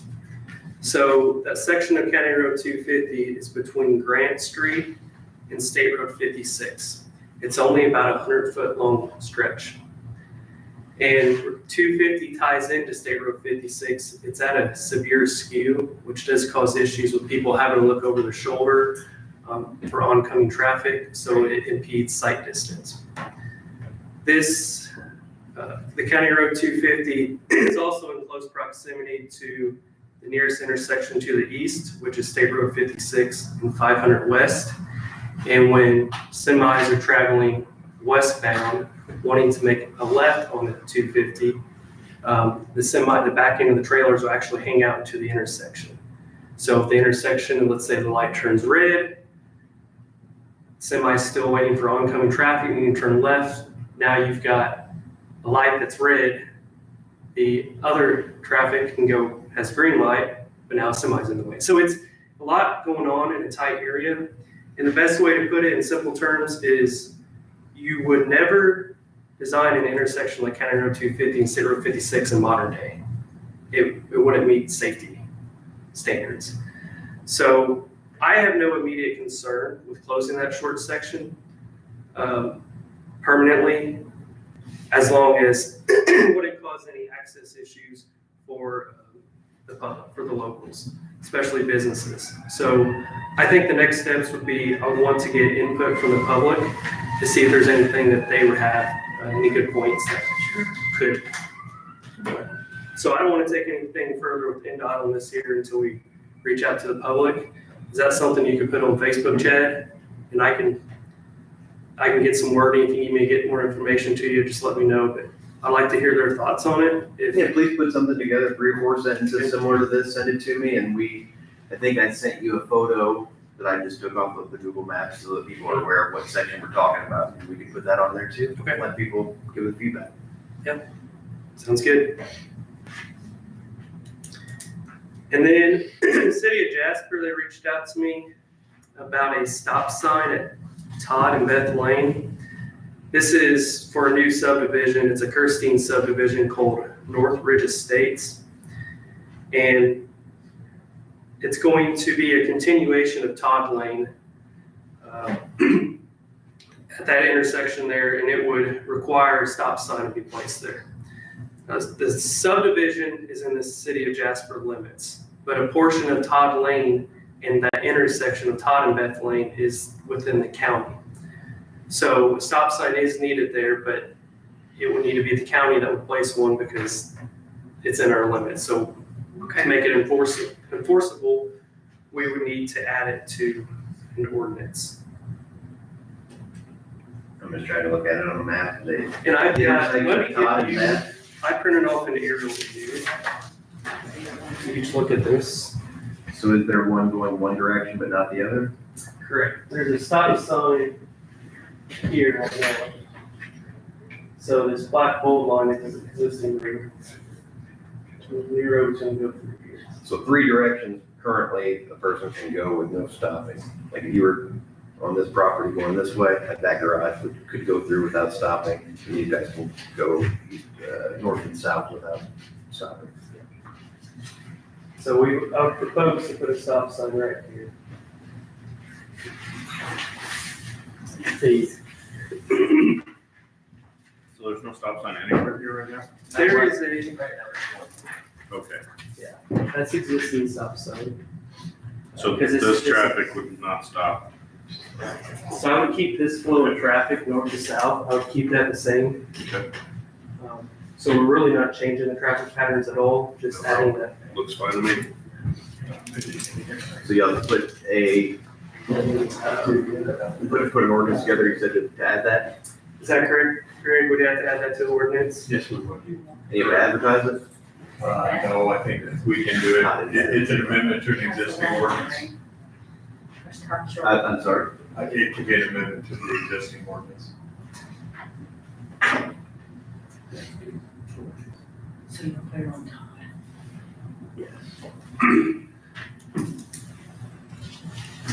So the request would be to put a stop sign on the southwest corner of that intersection. That is correct. I don't think anybody here is opposed to it, correct? So, we just prepared the ordinance or what? Yes. I get with you, Greg. Yes. So we haven't approved it formally, but there's consensus to move forward with making the ordinance. Okay, I'll coordinate with Greg on this. And then City of Jasper 15th Street Extension, that's a project that City of Jasper is working on. They hired BF&S, and the bridge portion of that, the county is participating in. As part of that project, BF&S is working through the permitting process, which is, the project is going to require placing some fill in a floodway. And anytime you do that, you can have a surcharge affect the water elevation. So you got to go through the permitting process, and typically that would require conditional letter of map revision, which is commonly known as a CLO mark. And so right now, BF&S sent in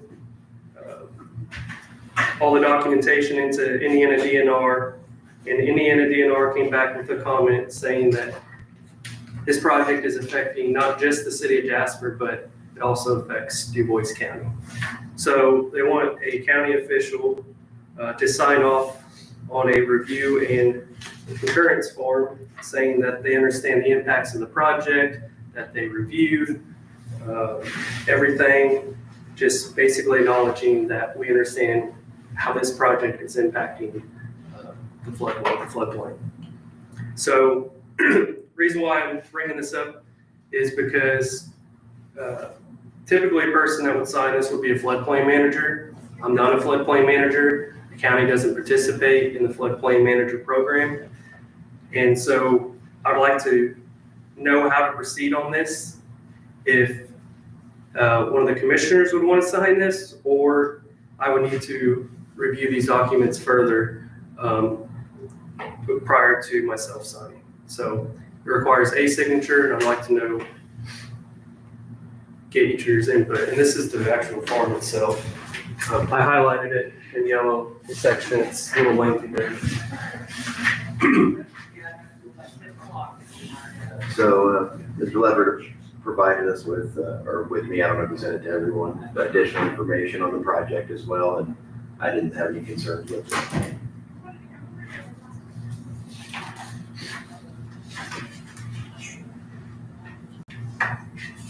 Your preliminary review, do you have any concerns with the county signing? No, I don't. I do not. It's gonna, our signature is gonna be necessary to keep the project moving forward. This is the next step. So, and I should say, the city of Jasper's already signed theirs and turned it in. Their part. Yeah, they already signed it. Chad did. The preliminary impact is for the city, but we are marginally impacted as well, so they need our signature. That's how I read it. Yeah, city of Jasper already signed theirs back in January this year.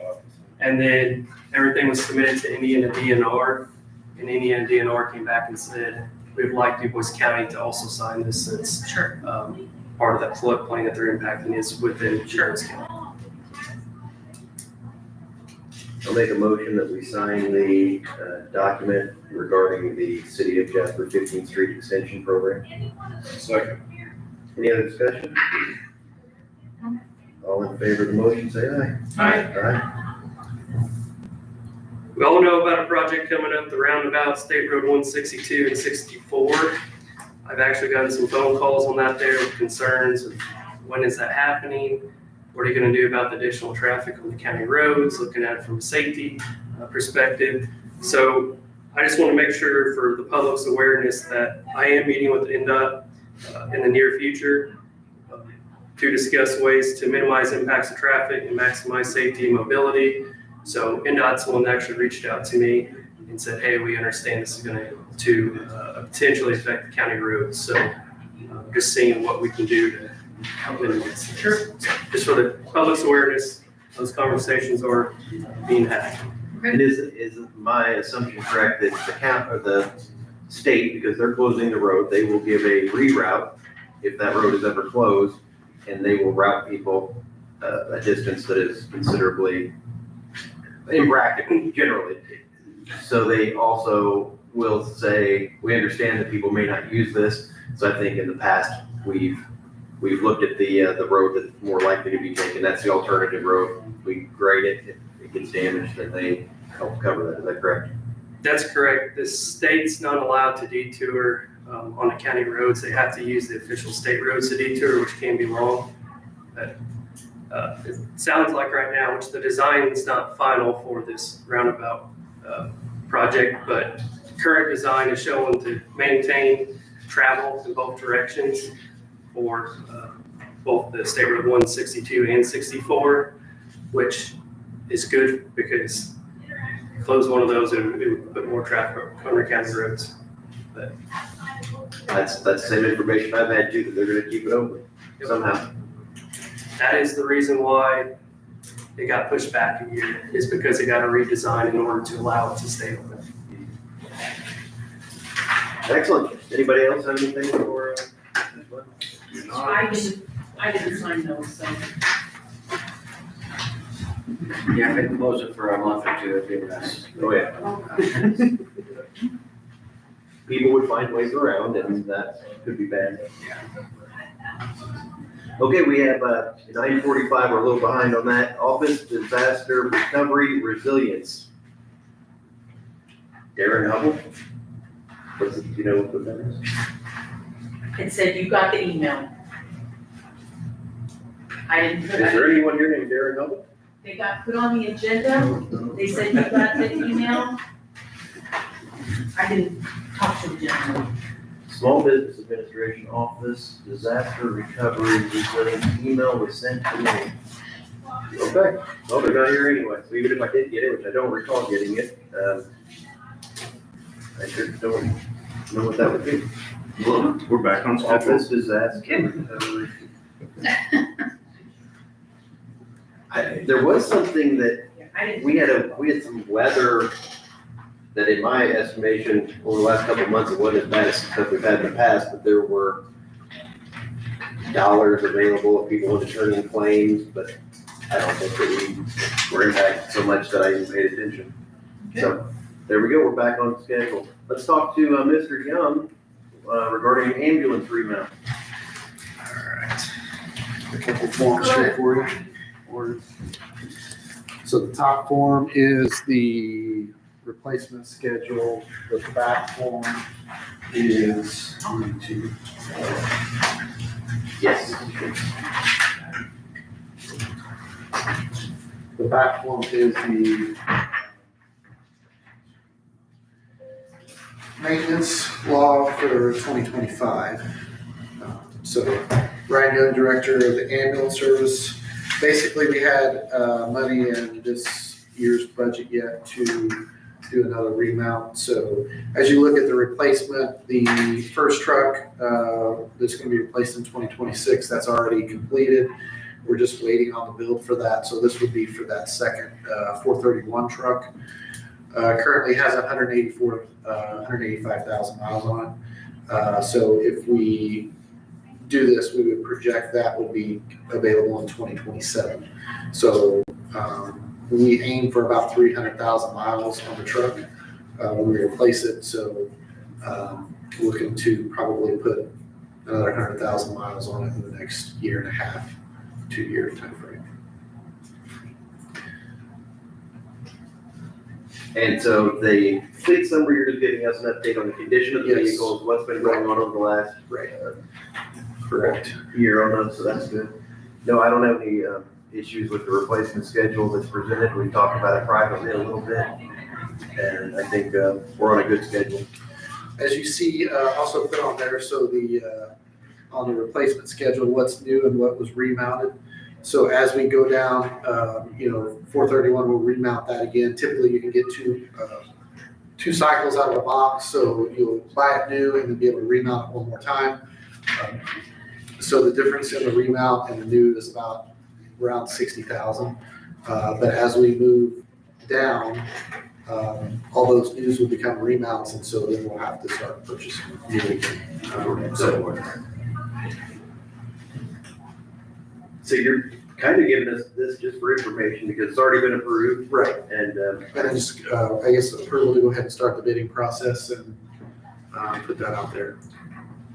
so this will be, I guess I'll just go ahead and make it formal here. I'll make a motion that we approve Mr. Young moving forward with the bidding process to replace unit 0431. I guess that's it. Okay, 1 second. Any other discussion? All in favor of the motion, say aye. Aye. Aye. The motion carries. And as we've talked before, we want to have good vehicles. We want to keep our fleet current. We don't want to come, I mean, so we talked a little bit, like, there could be potential where maybe we skip a year, maybe we do whatever, but eventually it catches up with you. We need to keep our vehicles, the rotation going, and so we don't have a year where we buy 3. Right, so actually this next year will be the year we skip buying a vehicle, but we'll still be on that yearly cycle because of the lead time to get the vehicles is shrinking. So when we were looking at 3 years to buy a vehicle, we had to purchase 3 years in advance. Now it's like 18 months. So that year time frame that we skip a year, we won't skip a yearly replacement. We'll just skip the budget for that year because we'll have money already. We're kind of getting caught back up since the COVID years. We had some difficulties with, do we order it now because we have needed 3 years? Right. And that's kind of hard to plan for, but I think we've navigated it pretty well. Right. So I think we're in good shape with the replacement of the EMS units. I didn't watch your budget. I don't believe I watched your budget here last week. How did that go? Seemed to go okay, yes. I think I caught portion of it. So for the board's benefit, you want to go over some of that? We can briefly. Yeah. So in the last 2 years, okay, historically with the way it works with the county and the hospital's relationship, the county pays for the equipment and the ambulances. The hospital covers the staff, or they provide and manage the staffing for all the different spots. And at the end of the year, if the hospital has lost money on the ambulance services for that year, then they would ask the county to reimburse them to be made whole. If the hospital made a profit over the last year, then there is nothing that comes from the county. So I believe, I don't have the numbers with me, but there's been times where we've paid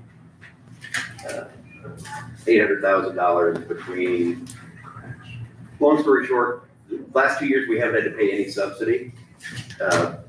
This year there's going to be a subsidy in the amount of approximately $420,000, and in future years we can expect that to be in the $800,000 range if nothing else changes. That's in addition to the vehicles that we purchased. Yeah. The reason for that is the previous owners of the hospital, healthcare center, covered the fringe benefits for the, am I saying anything incorrect? Okay. The fringe benefits of the staff, and now they're saying that's part of this department. The county and the ambulance department should be covering that themselves. So that's the difference. This year was kind of a, how you call it, but kind of a learning year for us.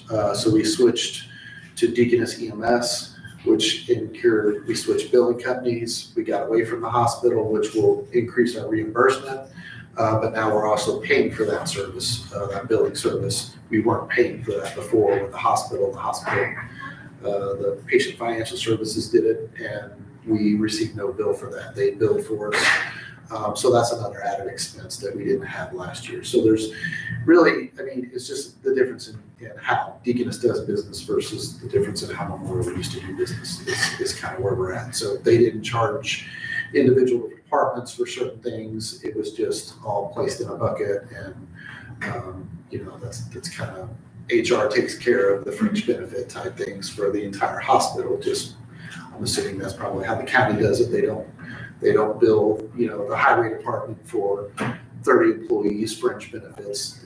They just take care of it. And so that's kind of the difference in where we are from the standpoint of what the subsidy was and what the subsidy is. So I think between the county and the hospital, with Mr. Young in the middle, we will have to come up with a final figure for what the county will give us a subsidy to cover the 2025 year. And we will have to make that determination of that agreement and probably pay them out in Q1 of next year. Okay, by the end of January, really. So. I'll be paid in February. We don't run checks in January. I think the agreement is we have to, we're supposed to pay by January 31st, but I think that they'll give us a little grace. We'll figure it out, yeah. So I don't know, so the other thing that I thought was important about this, if it's going to start costing the county money, we're gonna be paying closer attention, of course. But when it's been zero, it's easy to accept that. When it's new figures, it's gotta be looked at. The one thing that I thought that is a consideration, which I'm opposed to, is we have multiple locations around the county, multiple ambulances, and we have good response times because of that, and we have ambulances available for our people a lot more readily than some of our neighboring counties because we have a robust ambulance plan. So if this was looking at a money saving, if it was just money only, we took the human component out of it, we could reduce the number of what do you call the Ambulance sites? stations. The ambulance station. We could get rid of the one that has the least amount of activities. To me, and we could save a decent amount of money. To me, I'm not in favor of that. I think people will come to expect that the ambulances are near. We have ambulances in each corner of the county to service our population. And I just want to get both of your standpoints. How do you look at that? So on average, they'll say, to give you a figure, it'll cost about $500,000 to operate an advanced level ambulance, which all of our stations are 365, 24/7. So in essence, you would be saving about $500,000 if you cut one of those 24/7 ambulances. Now, is that, as I talked to Chad the other day, there's probably 2 to 3 times a month that stewards call me saying, hey, we're out of ambulances, what do you want us to do? So you'll look for that number to still remain the same, but it'll probably be more like 10 to 15 times a month. He's calling saying, hey, so I agree. I don't feel like that's the right move to make. The lowest volume stations are DuBois Station, but there's a lot of volume people-wise at Patoka Lake. And so whenever you look at that versus ambulance has to come down from Jasper, Right. you're looking at, 15, 20 sometimes minute longer response time. Right. And so that's, you have to be fiscally responsible, but at the same token, from a public safety side, you have to have enough to cover what you need. I agree. Just like this morning, within 5 minutes, we had 2 calls in Jasper. Well, we have another call in Jasper, the Huntingburg truck, the Furman truck, or the DuBois truck going to come. So, we have 5 ambulances on during the day from 6 a.m. to 6 p.m. and then 4, we drop to 4 at night because we have obviously a higher run volume during the day. But evenings is typically the busiest for us, between, probably 3 in the afternoon until probably 11 at night. That's when we're really usually busy. And so if we do have times where we're out of trucks, it's typically in that time. So. Yeah, I don't think we have an idea to be. One of the other things we talked about was, we had brought this up at one point with the lift assists and refusals. Do we start charging for that? Would that, I could probably dive into that a little more and get some data for you guys to see how many actual lift assists we had and what the volumes of that would be, and maybe what the revenue that would be if we start charging for that. That would help. That's another option to go. We have taken transfers out of Evansville, out of the Deaconess facilities, and went to Indy, went to Louisville. About 2 months ago, I ran the numbers and we had made $81,000 off that venture. So, we try to do those when we can, but again, it's a happy medium of not taking away from here to help down there. So typically when we've done those, we've had all 4 ambulances or all 5 ambulances, depending on day and night, in the county, and we've sent one down there to do that. So, those are typically where you're gonna make your money because you're paying a crew that you're already gonna pay regardless. So really all you're paying is fuel and then the wear and tear on the vehicle. So that's where you're gonna make your most revenue. So. Yeah, lift assist is something that we need to seriously look into, Yeah. Weigh it out a little bit. You don't want to project the people don't call when they actually need it. But at the same token, you don't want to project that this is a free service, just call and they'll show up whenever, because it is costing the county for that, The people that call for the lift test, I mean, I don't know how frequent it is, but that might say, hey, you need to Yeah. do something else at this point. You need help in your home, you need to, that might give them an incentive to move forward to do something. Yeah. So, for their health, that's important. So, yeah, I mean, we could explore that, I think that would be a good idea. When you said that 81,000 number, that's not profit, that's income. That's revenue, right? Right. So the expense on that side would be the fuel you use for that, and then, so it wouldn't be total profit, but it's still revenue to go against what the number of the subsidy would be. So had we not had that, it would have been 81,000, higher than what it is. Right. So we did make some headway on that, or make against the subsidy, but.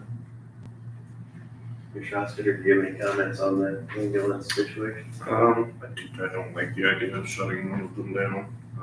If there was a way to do it, that we'd still have service everywhere, but there's just not, so.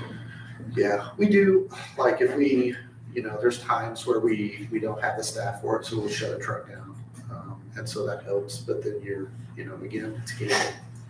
It's a gamble as to what happens, But we also know at that time that, hey, we're shutting the truck down, so I know to pay closer attention. Chris knows to pay closer attention. If something happens, we'll be around, we'll run to the hospital. Otherwise, you're waiting on another county service to respond, which is gonna be 45 minutes. Sure. Sounds good. I don't think we have anything else for you today. All right. Thank you, Mr. Chairman. Thank you. Thank you, Ryan. Okay, let's take a 3 minutes here and then we'll get into our favorite topic.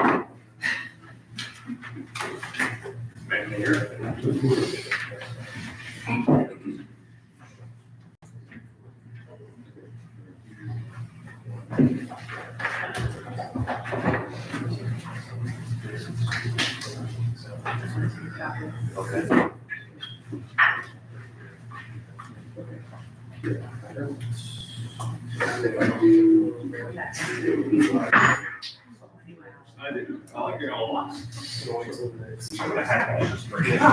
I leave the own cool stuff. Clear back to emergency.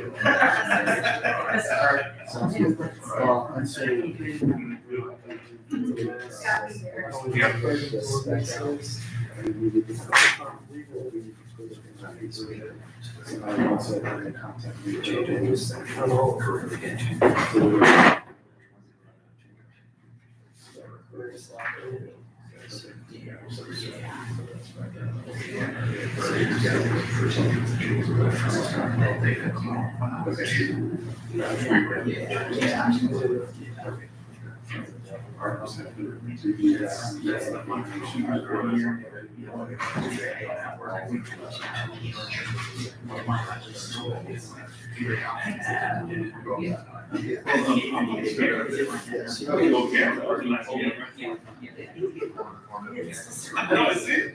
And snowball. I mean, go back to that, you never know. So the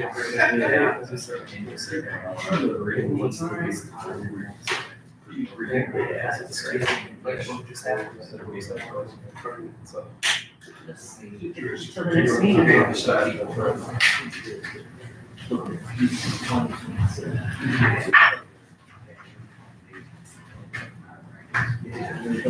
Or here, maybe, you never know. Did you get a call?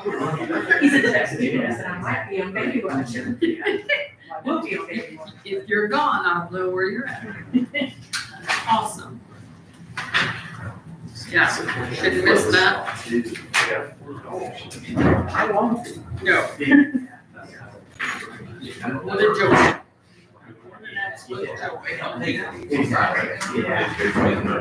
Yes, we are.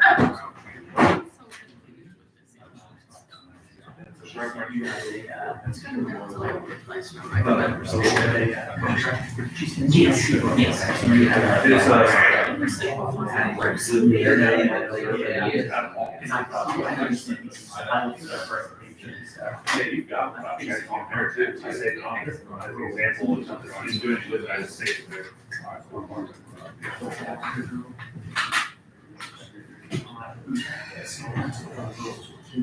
Okay, I think we can get back together here.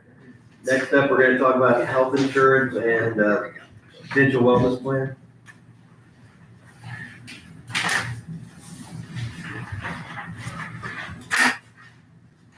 All right, so Mark Rhodes here with the county, and got Max here with the broker here. So we got about 6 items, me and him are gonna tag team on. We go back and forth on different things. So, first thing, it was brought to my attention was the ER copay that we discussed and the Unified Care Connect. Spoke to Sandy, and it looks like we made an agreement that we were gonna implement those, but no formal vote took place at that meeting. So I guess that's up for discussion to kind of shore that up and make that official. So we went for the proposal was a $250 ER copay, and then moving from Hines to Unified Care Connect in January. I think I agree that I think that's what we talked about before, so I'm in favor of it. Is there any discussion we need to have on it? No, I'll move that we approve, the ER copay of $250 and moving to the Unified Care Connect program. Second. All in favor of the motion, say aye. Aye. Aye, motion carried. The next order of business we're going to talk about is the clinic option. Got some talking notes here. I'll give you guys here real quick. If I can find them.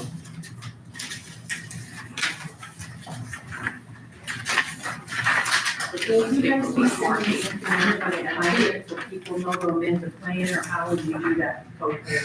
Yeah, All these- yeah, we'll do for one more, it'll be for one more. Yeah, plain doc. So, yeah, we'll have UGS, we'll take that, we'll have to sign. Okay, Yeah, I just want to make sure. yeah.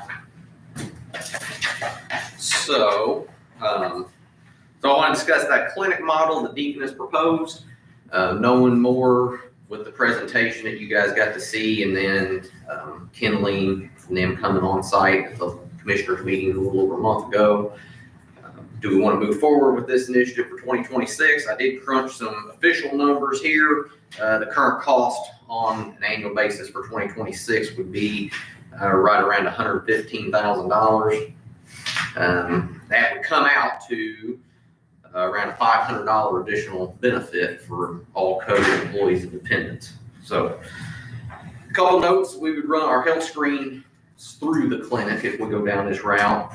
Employees and covered dependents, again, this is just information I wanted to share, would have access to zero cost sick visits, telehealth, annual exams, DOT physicals, sports physicals, lab tests, EKG, stitches, minor biopsies, 67 free covered medications within the clinic, as well as 18 labs. This does integrate with MyChart that Deaconess uses. Again, no deductible, no co-insurance for the land or the employee. I did reach out to Kenley last week. The hours are anticipated to be Monday, Wednesday, Friday, 7 a.m. to 4 p.m. And then Tuesday, Thursday, 9 a.m. to 6 p.m. We've had access to, of course, the Jasper Deaconess Clinic at Work location. And then we'd also have access to other sites within driving distance. A couple other notes here to help with that initial cost. I just made some notes on where right now we're paying $11,000 for teledoc, so we would basically shift that into the clinic because Deaconess has got a telehealth option through there, so we would use that. Right. Does their telehealth, does that talk to a local person, or is it just part of it? It's part of it, yeah, it's part of it. Just kind of like teledoc with that. You're not gonna get a local person, but. And then I spoke to the highway department. The guys out there that's doing the DOT physicals, we're paying them at max liability. They're around $4,000 annually for those DOT physicals, so we could run them through the clinic. It would be no cost to the employee there. And then the June health screens, that's anywhere from 12 to 15,000. We could take that. Of course, I got that in my budget for HR there. As long as the council approves that, then we could shift some of those dollars because to help pay for the clinic there. So That's really all I got. I guess now it's a discussion point. Do we want to move forward with that, or do you have any other questions I can get with Deaconess on, or where do we go? So with those, let's just talk about the medications. You and I talked about that Yep. recently. Yeah, for every person that gets, I don't know what the covered medications are, but whatever they are, whatever we're paying currently, that every month that they get that, that's another saving. Correct. Because it's coming out of our per employee per month instead of through the pharmacy plan. Correct. And are these 67 drugs usually lower cost, commonly used drugs? Yeah, Can you give me any examples of what drugs they are? They'll be the generics. Yeah, I mean, you could look at some of your blood pressures and stuff. You're not gonna get any of your specialty medication running through there. Sure. That would then get referred out to talk with, obviously, True Scripts and them. Like the commonly used antibiotics, those kind of things? Yeah, oh yeah, all of those, yeah. That would that'd probably be the biggest one out of it. They've got some allergies, a lot of antibiotics, some antiviral, some thyroids, some topicals, arthritis, depression, anxiety, migraines, nutrition. And when these say that they're covered, does the person have to go into the clinic to pick them up? Do they get mailed? They would go into the clinic. So that's really only the only headache in it for the employee. They would say, let's just say it's a low cost generic drug, which I'm sure they all are. Instead of me paying $5 a month or whatever that I pay for I go there and I get it for nothing. So over the course of the year, if I have one drug, $60 a year, I'll save on my pharmacy. Correct. Out of my personal pocket as an employee. So, I mean, that's a benefit. Is there any way that we can structure the plan that these drugs that are offered through here are excluded elsewhere? That they, basically people have to go through here? There's something to think about. Yeah, no, it would be tough how you have to work out on your plan docs, but I mean, we could look at it. Yeah. Again, we're paying for them. Exactly. Indirectly, Yeah. might as well have people go pick them up if that's the case. So that was my question. Mr. Hudson, what were your questions on this clinic model? Question wise, how many other employers will we be sharing it with? I don't know yet for sure. I know they're talking with a lot. And I don't know if she can, I know there's a lot of traction. I don't know if anybody's signed yet, but I can ask Kinley about it. I know I talked to Kinley, and I don't know that number, but I do know they got enough committed that they're opening it in December. Yeah. They've definitely got enough commitment to make it happen, so Did they not mention that they needed 1,000 lives? Was that the right number? Or there was some number of lives that they needed? Is there a cap though, I guess is my question. Not that there's so many that we don't feel like we're getting there. Right, I think there is a limit, because they. Yeah, so so much like, capacity. You mentioned they would open more hours if it. if you get over a certain amount of employers and employee lives, they would change their hours up, increase them, or however that would be. But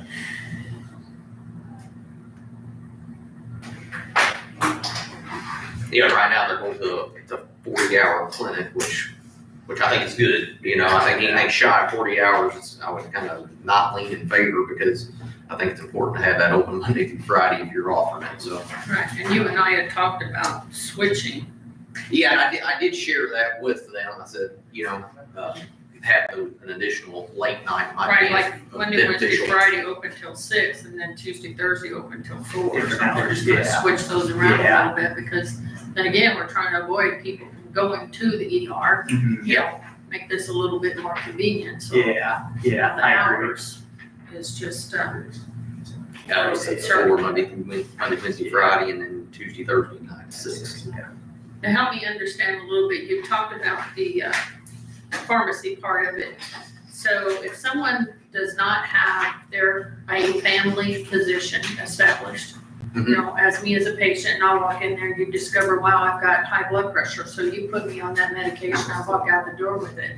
So is that something that I don't have a family doctor to monitor that medicine? I'm gonna keep coming back to the clinic, and they're gonna take care of that and give me a year's prescription or a 6 months prescription of that Correct. medicine? Yeah. The benefit of this, it doesn't have to replace your primary care, but it can. Especially if you have trouble getting in primary cares. I know. So it- Yeah, we discussed it in the wellness committee this last week, and Right. we brought it up, and Some of the people in there was talking about, it's like, well, we'll probably just stick with getting our annual at the primary care, just to keep you on as a client or what. Yeah, keep you on customer, track. so to speak. With your Exactly, yeah. But, well checks. and everything Yeah. else. but again, the benefit of going, having this clinic model is, even me personally, the claims that I've had, a lot of those I would pay zero on, because It says it may serve as your primary care or work in collaboration with your existing PCP. Yeah. That's, I didn't know if you went in to see the nurse practitioner or whoever that, I'm gonna give you 6 months, you need to get established with a family doctor so they can monitor that, but we're No. willing to do that in this Yeah. clinic. yeah, exactly. Full time, okay. That's very ideal, because I think Okay. they showed a study, like 44% of people out there don't even have a primary care physician. Exactly right. And I think you'd be very surprised, a lot of people, here in Jasper that That don't. don't, Yeah, You're as you know, exactly right. there's been changes, I just had to switch mine. I didn't know if so- there was gonna be a guideline there as far Yeah. as you need. No, Okay. that's kind of their ideal model, is to kind of take over that if you'd like that. again, The ideal thing is, yes, you have the so-called pharmacy or the medicines and stuff like that, but we don't wanna be a full-time pharmacy. Yeah, You know what I'm exactly. saying? Yeah, So- oh, yeah. Cause you're gonna have to get more into the specialty drugs Oh, later, yeah. if that's what this becomes. Exactly, yeah. It's just This- gonna lead to one thing to the next. so- Exactly. And this is not really a big, it's a play on the pharmacy, obviously, but you're talking minimum payments on prescriptions. The big thing is obviously the doctor visits, avoiding ERs, avoiding going to urgent care. Yeah. I mean, those add up. Yeah, you're even, talking thousands of dollars. even an office visit, and then they check you for your flu, your strep, your COVID. I mean, you're gonna push a $1,500 bill on that visit, Yeah. whereas this, if you went there instead, it'd be zero cost. So, Yeah. I think it's great, Yeah. yeah, I think it's great. and in sports physicals, I know a lot of employees, and I was having a lot of kids in sports, and them can cost several, as well. And this here would be included zero cost to get your sports physicals through here. So. I do an annual exam, and I don't know what they charge, I would assume it's $200. I think, I'm guessing my doctor charges that for me to go in for my 15 minutes, and they check you out, and you're on your way. So, if we had every employee do that, that's considerable. Yeah. Yep. Oh, yeah. And that's why I said if we did this route, we would no longer have Deaconess Memorial coming doing the screens at the various locations. We would be going to the clinic, we'd open it up on an annual basis, like we discussed a few meetings ago, where you don't have to go a certain month, you ain't gotta go a certain time. You just That's your schedule it, Right. be able to go at any point. Yeah. You in a have to 12-month be period. disciplined enough to go and do what Correct. you need to do. Yeah. So, What we don't want to have happen is everybody has to have one in a year, and then it's December 10th. December. I need to get in. I mean, Yeah. are you going to, or is somebody going to track it where Commissioner Hostetter goes every January, I go every We talked February? about The that too. clinic that I get to go to through my work is my birth month. Okay. So everybody in that birth, if it's your birth City month, here. that's when you go in for your. Yeah. We can do that. Yeah. Yeah, Does it that be would be nice to have ideal. It's easy for everybody to remember then. Yeah. Yep. Yeah. Good point. So I was excited about this when we heard about, was it Blue Mine Yeah. originally? Yeah. That seemed like a good deal. Yeah. This one seems like a better deal. Yeah. One of my concerns would be, we keep this open for a couple of years, it doesn't work out, we don't like the provider, oh my gosh, people say the nurse is mean, right, whatever it is. Or the prescriptions are supposed to be, it's supposed to be free, but they're always out of them, whatever the situation is, if it doesn't work out, and now I've gotten myself off of my primary care physician, and now I'm stuck with none again. I don't know how that works out, but they kick you off the books in 2 years, right? I don't know how the primary care doctor does that, but. So I do have a concern if we get into it, it doesn't work out. It's like, oh, we're paying $115,000, now, and the next year it'll be 120, year after that'll be 125, which makes sense, people, things cost more. But if we go away from it, that would be another on the back end of it. If things go poorly, it would be good for us. And I think the ideal standpoint is driving that utilization there. Of course, they go there for their annual health screen there. We normally do on site here. Good experience. They're gonna have spouses, kids, all Sure. utilize it, hopefully, Absolutely. Again, having partnered with Deaconess to market it as well. And then ideally, you're gonna save on your claims and ideally, this would, at $115,000 cost, you're gonna save money in the long run. Yeah. And I think the numbers they ran showed, depending on utilization, I don't know if it was, I think it was for this one, that if people, first year, you're probably not gonna get ahead, but each year you pick up a little more utilization, people get comfortable with it, and year two, you start gaining. Yeah. Yep. Yeah. I think the communication would be key, especially during open enrollment. Just sharing that, getting that out there, saying, hey, this is free, this is a great benefit. So I think that'd be for the first year, be a big step. I really think like you just mentioned, year one is critical. If I go in my first time and I wait an hour and a half, I'm never going, people can never go back. If the person is having a bad day and they're rude to me that day, I'm never, that's exactly how people are. And I say people, I mean, that's how I am, right? If you get a terrible experience on the first time, you just assume that's how it always is, you don't go back. And then we're just throwing more money away. So we don't want that. So year one is going to be critical if we decide to go forward. But free is a big, That's a big thing. that's a big incentive. And actually, when we implemented RX Protect, I think RX Protect had more conservative numbers, and we've exceeded those in year one. And I think it's a lot of our marketing, again, promoting it, sending letters to homes, stuff like that. With different campaigns, we expand the number of people that's on those.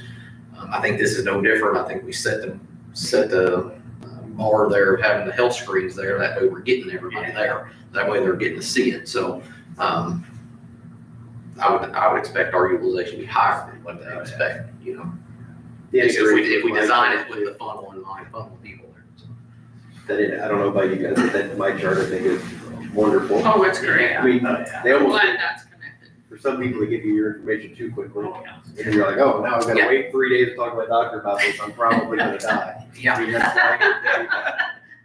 And that's generally not the case, but I think Your people come to doctor's expect saying that too. Yeah, so anyway, how are we feeling about it, Commissioner Stefano?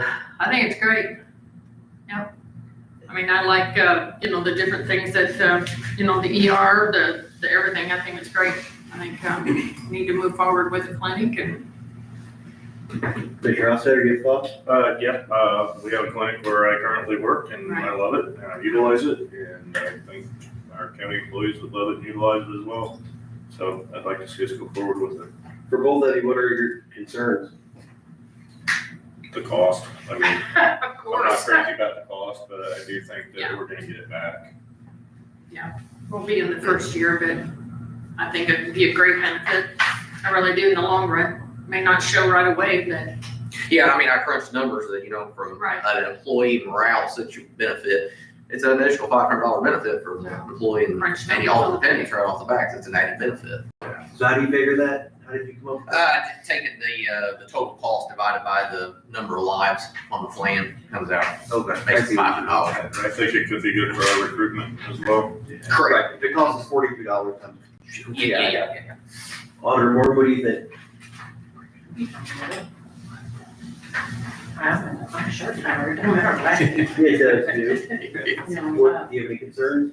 No, I just hope pizza will use this. Just like I said, free is a big incentive. It is big, that's big, when you start doing that, it's, I mean, And I just hope that they can change, I don't know, I'm just a stickler with that, change those hours. Yeah. You know, I mean, my only question then, if we move wellness to here, you get rid of the monthly visits and all that. that's different, no, that's a wellness program in general, So there, that's that, different than that's this. different. This just says the screen. we would not run the wellness out there, no, this would just be a standalone. Just do the screening there and will they get the information to? And then we would have to implement a form, and then they would take a form there, they'd fill it out and turn it in. So again, you don't have paperwork for it. it's not that far, but it sounds like we have a favorable response from the board, that we would move forward once we review the agreements to make sure that everything's in line. That everything that we assume is going to be in there is actually in there. And I'll get that and bring that in next time. And also, since we're not implementing it today, if employees want to say, I think that's a terrible idea or a wonderful idea, they're welcome to email Commissioner Hofstadter and tell him. Sure. Yep, sounds good. Or I guess, either, any of them. Hey, Do you guys have any I have a comments? question on that. If, you said that was open to dependents, Yeah. Yep, anybody be on your, so would you have any nurses or doctors there like focused on pediatrics at all? I mean, you could still take it. I mean, you still want to utilize your pediatric doctor. But yeah, I mean, a lot of it is kid driven. Okay. Taking your dependents there. Yeah. Yeah. And yeah, even if your wife's not even on, wife's kids aren't on the health plan, you can still utilize it, take them there and it's free. So it's a big benefit. they did Yeah. have the on plan though. I know, you don't have to go do the big line thing You at know, the high school. let me double check on that unless you're putting that word in. Okay. Yeah. It's just, Okay. Yeah, what he said. Yeah. I say that sounds pretty good, you better check into It's that, usually because covered, that's, yeah. that's really, Yeah, because that can change. that's a Yeah. big changer there. Yeah. My work. Yeah, let me double check on that. Okay. I'll call you. But I mean, you got Okay. $27 for go to your You doctor. want me to walk Because through that's a that? whole new ballgame. Yeah. I'll pay the check. If you want to, then Yeah. recap over here. Yeah. Okay, I got a couple things here real quick. So the Good Samaritan one, if you guys remember, that's where you would, any high cost claimants or individuals that are incurring quite a few claims, they can look at possibly going through this program to get their health care, covered. Obviously, it's covered free, but obviously, you guys, there is a cost that would incur to you all, the county, if they were to move over. You guys remember going through all that, how that worked? Yeah, so typically it's like $55,000 per member. And what that is basically what you do is you roll it out to your whole population. The good time to do it would be during open enrollment. We would share, hey, if you are incurring a lot of claims, if you are a high utilizer of your health plan or pharmacy, there may be another avenue for you that you can check into. That'd be the Good Samaritan Fund. They would then reach out to Good Samaritan, start talks with them. They would sign like basically an agreement. What Good Samaritan does then is they go through like a clinical trial with that employee to determine, hey, actually, yeah, they are going to incur a lot of costs. We could actually think we could help this person out. They would get back with marketing and say, do you want us to go ahead? So that's the big thing. It's really, this is totally focused on large claimants. Anyone that's, obviously you could look at your lasers, anyone that you think would be incurring over that 55,000. So you said you roll it out to all employees, but Yeah. not really. Yeah, but just because you can't technically discriminate. So you have to say, hey, this is available to everyone. And you'll have people call that won't qualify. They'll reach out and they'll say, unfortunately, you won't qualify for this program. But we don't get to make that call. Good Sam Fund would say you don't qualify. correct. And then any of them that would be close, meaning close, would you say, would it be an ROI if they actually move? They will get with Marky and say, how do you want us to proceed with this? And do we have a bullet points of what it takes to be accepted? Because here's my concern, here's what I'm getting at. So let's say, Mr. Leffler, because he's an employee of the county, he decides, I'd like to do that. Because that's zero out of their pocket, right? Exactly. 100% Or any free. of our employees, Yeah. they say, I'd rather do that. When you Yeah. pay and I've got private insurance and I don't pay anything, right? Exactly. So our intention is to get the people on there that are having a high utilization, high Correct. cost. But that would, free would be better for every employee, but it would cost us over 2 times as much. Yeah. So what would keep that person from getting on there? I guess that's what, do we have that list?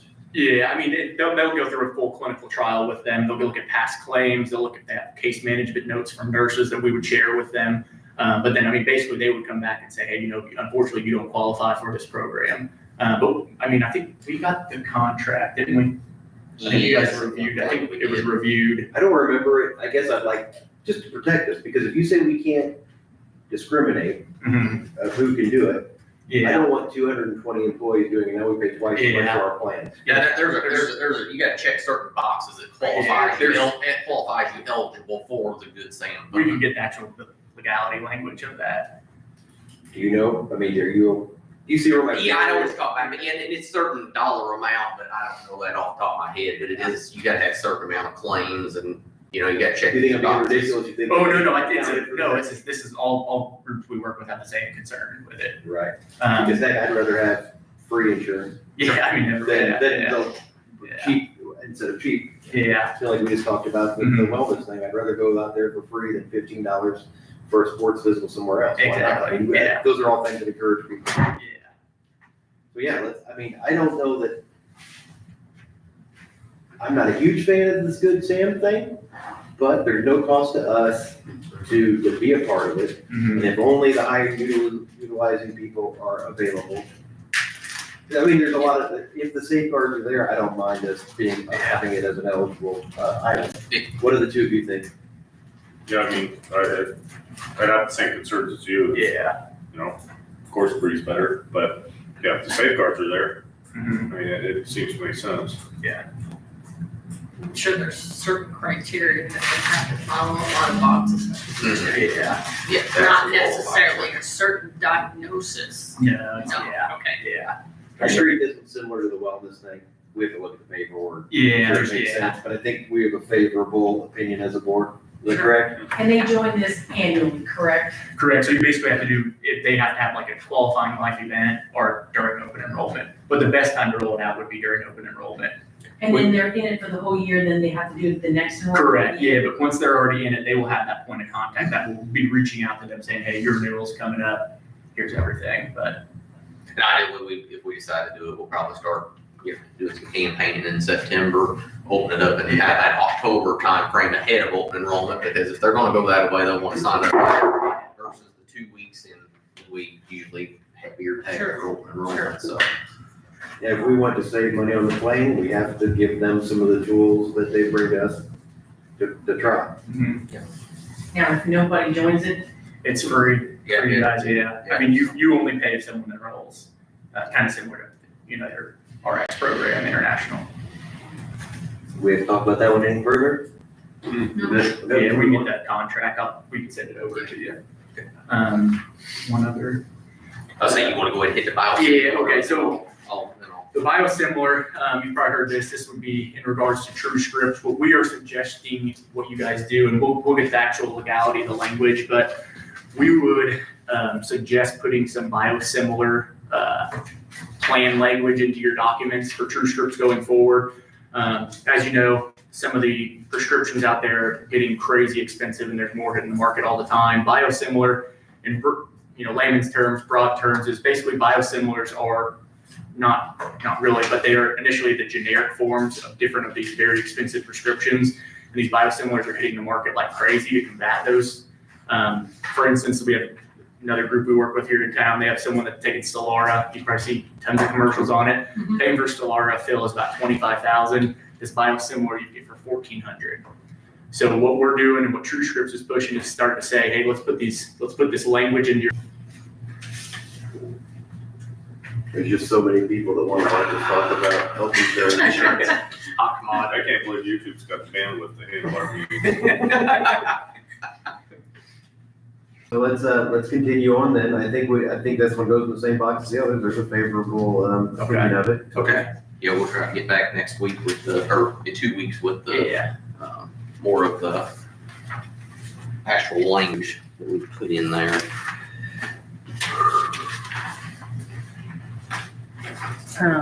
Somebody says poopy pants. We got some comments on here that don't seem very nice. Leave them on there, please. Oh, I can't get rid of them. We're not allowed to get rid of them.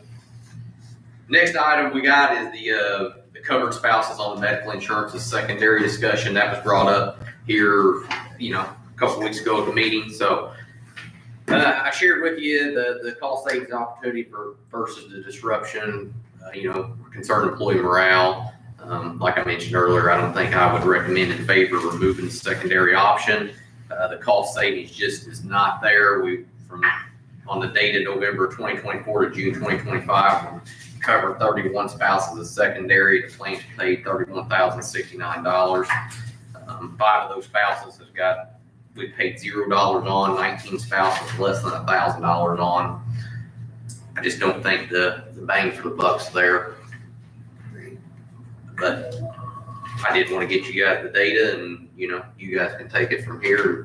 You guys decide whether you want to do that or not for 2026. I'd be okay leaving it as it is, but I know I'm open to discussing it. Commissioner Hofstadter, what are your thoughts on secondary? I know Yeah, well, seeing the numbers now, that was mainly what I was after, and after seeing the numbers, there's no bang for the buck. Yeah. I agree, I don't wanna upset a bunch of employees over it. You know, if this was averaging $20,000-$30,000 per employee, it'd be a little different story. Sure. So, but I think right now it's not worth going after. It's not remove the secondary. Yeah. Not at all. Good. Wellness plan.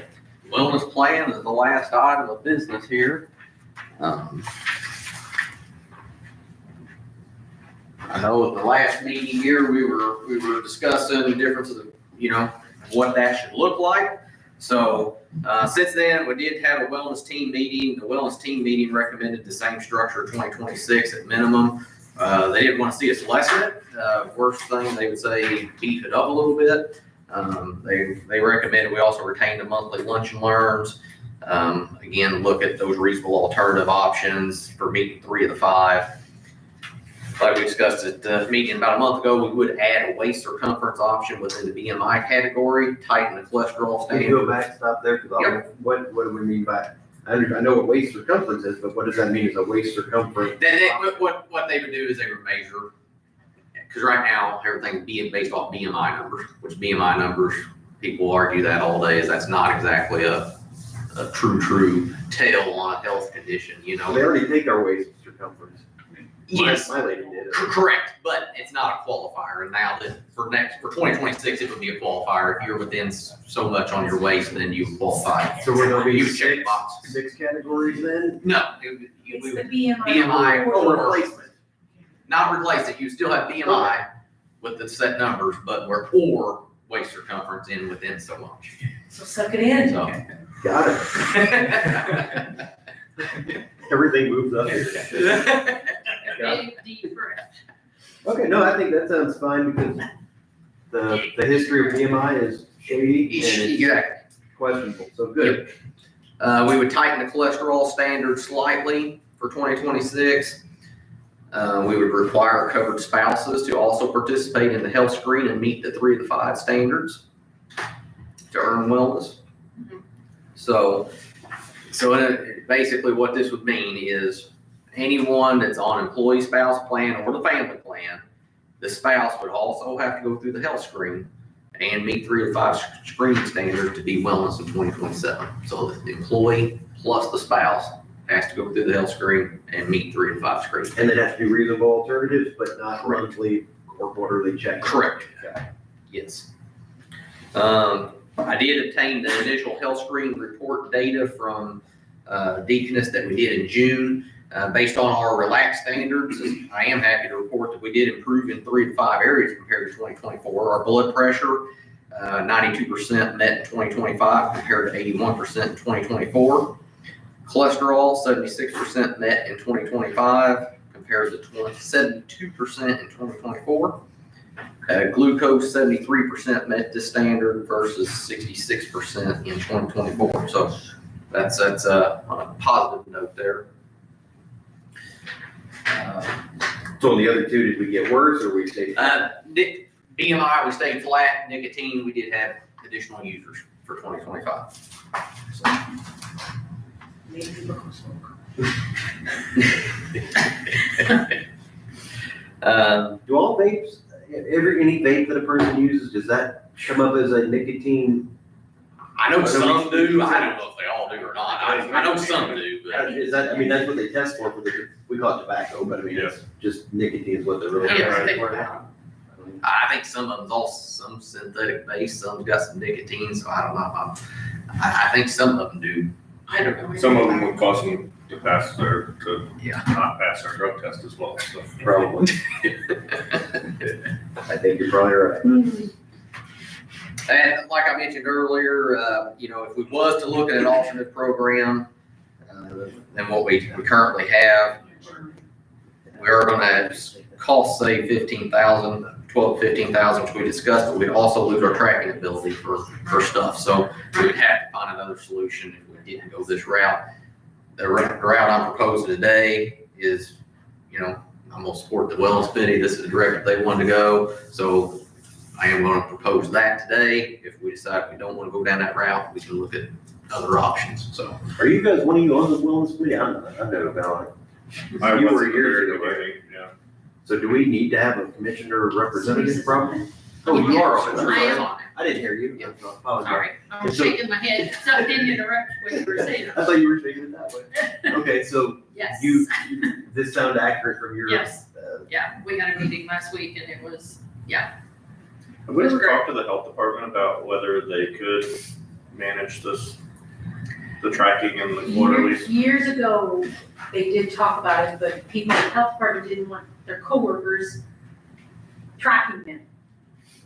Okay, Some privacy issues or Yes. concerns, I guess. so basically just within the health department, that would have been the issue. Yeah, because they would have to adhere to all the HIPAA stuff that they do anyway, so, this wouldn't be nothing I to do just to know that them, when we first started this, they talked about it and people were just very reluctant.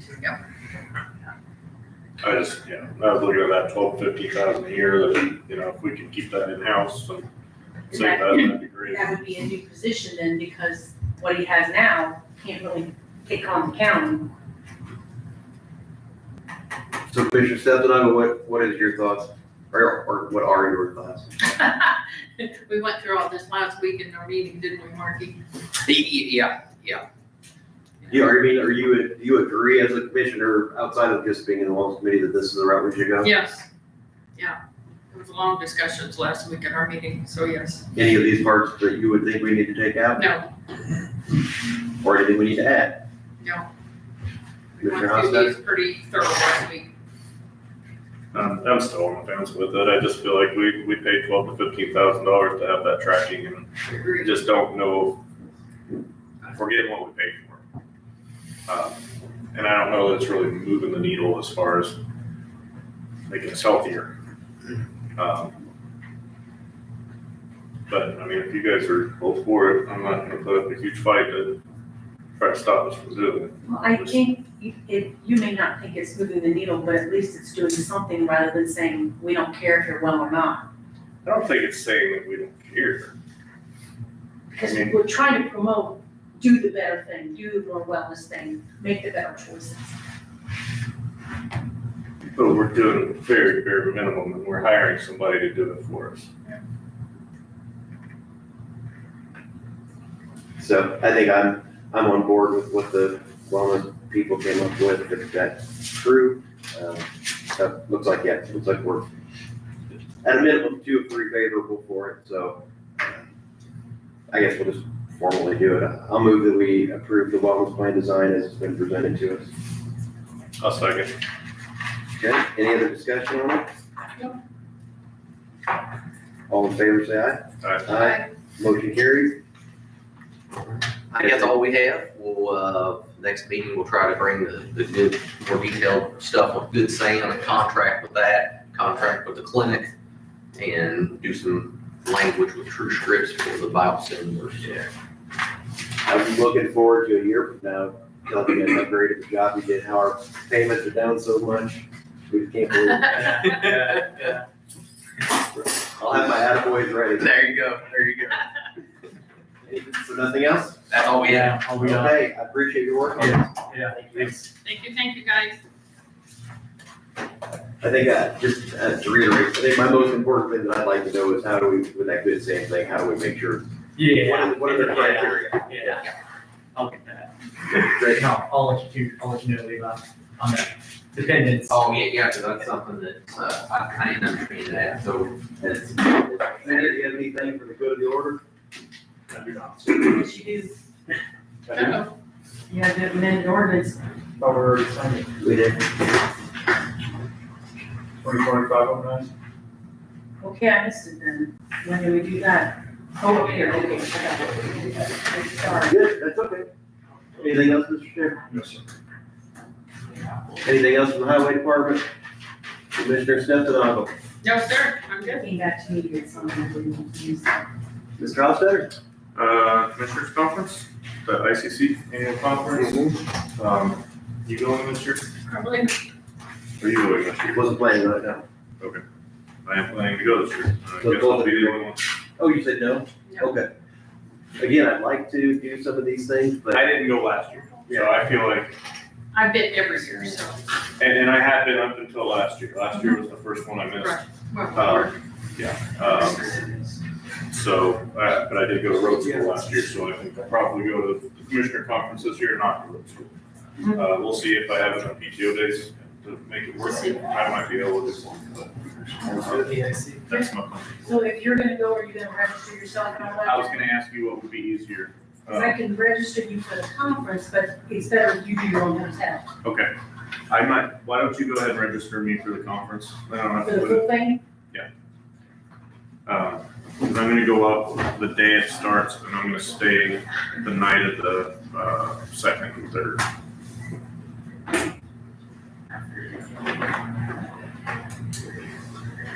I'm gonna drive up on the second.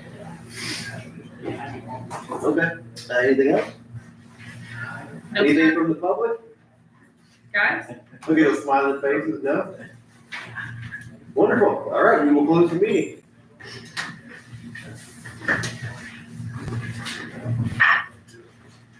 Great. Greg, you want to review, law or do it some other time? Okay.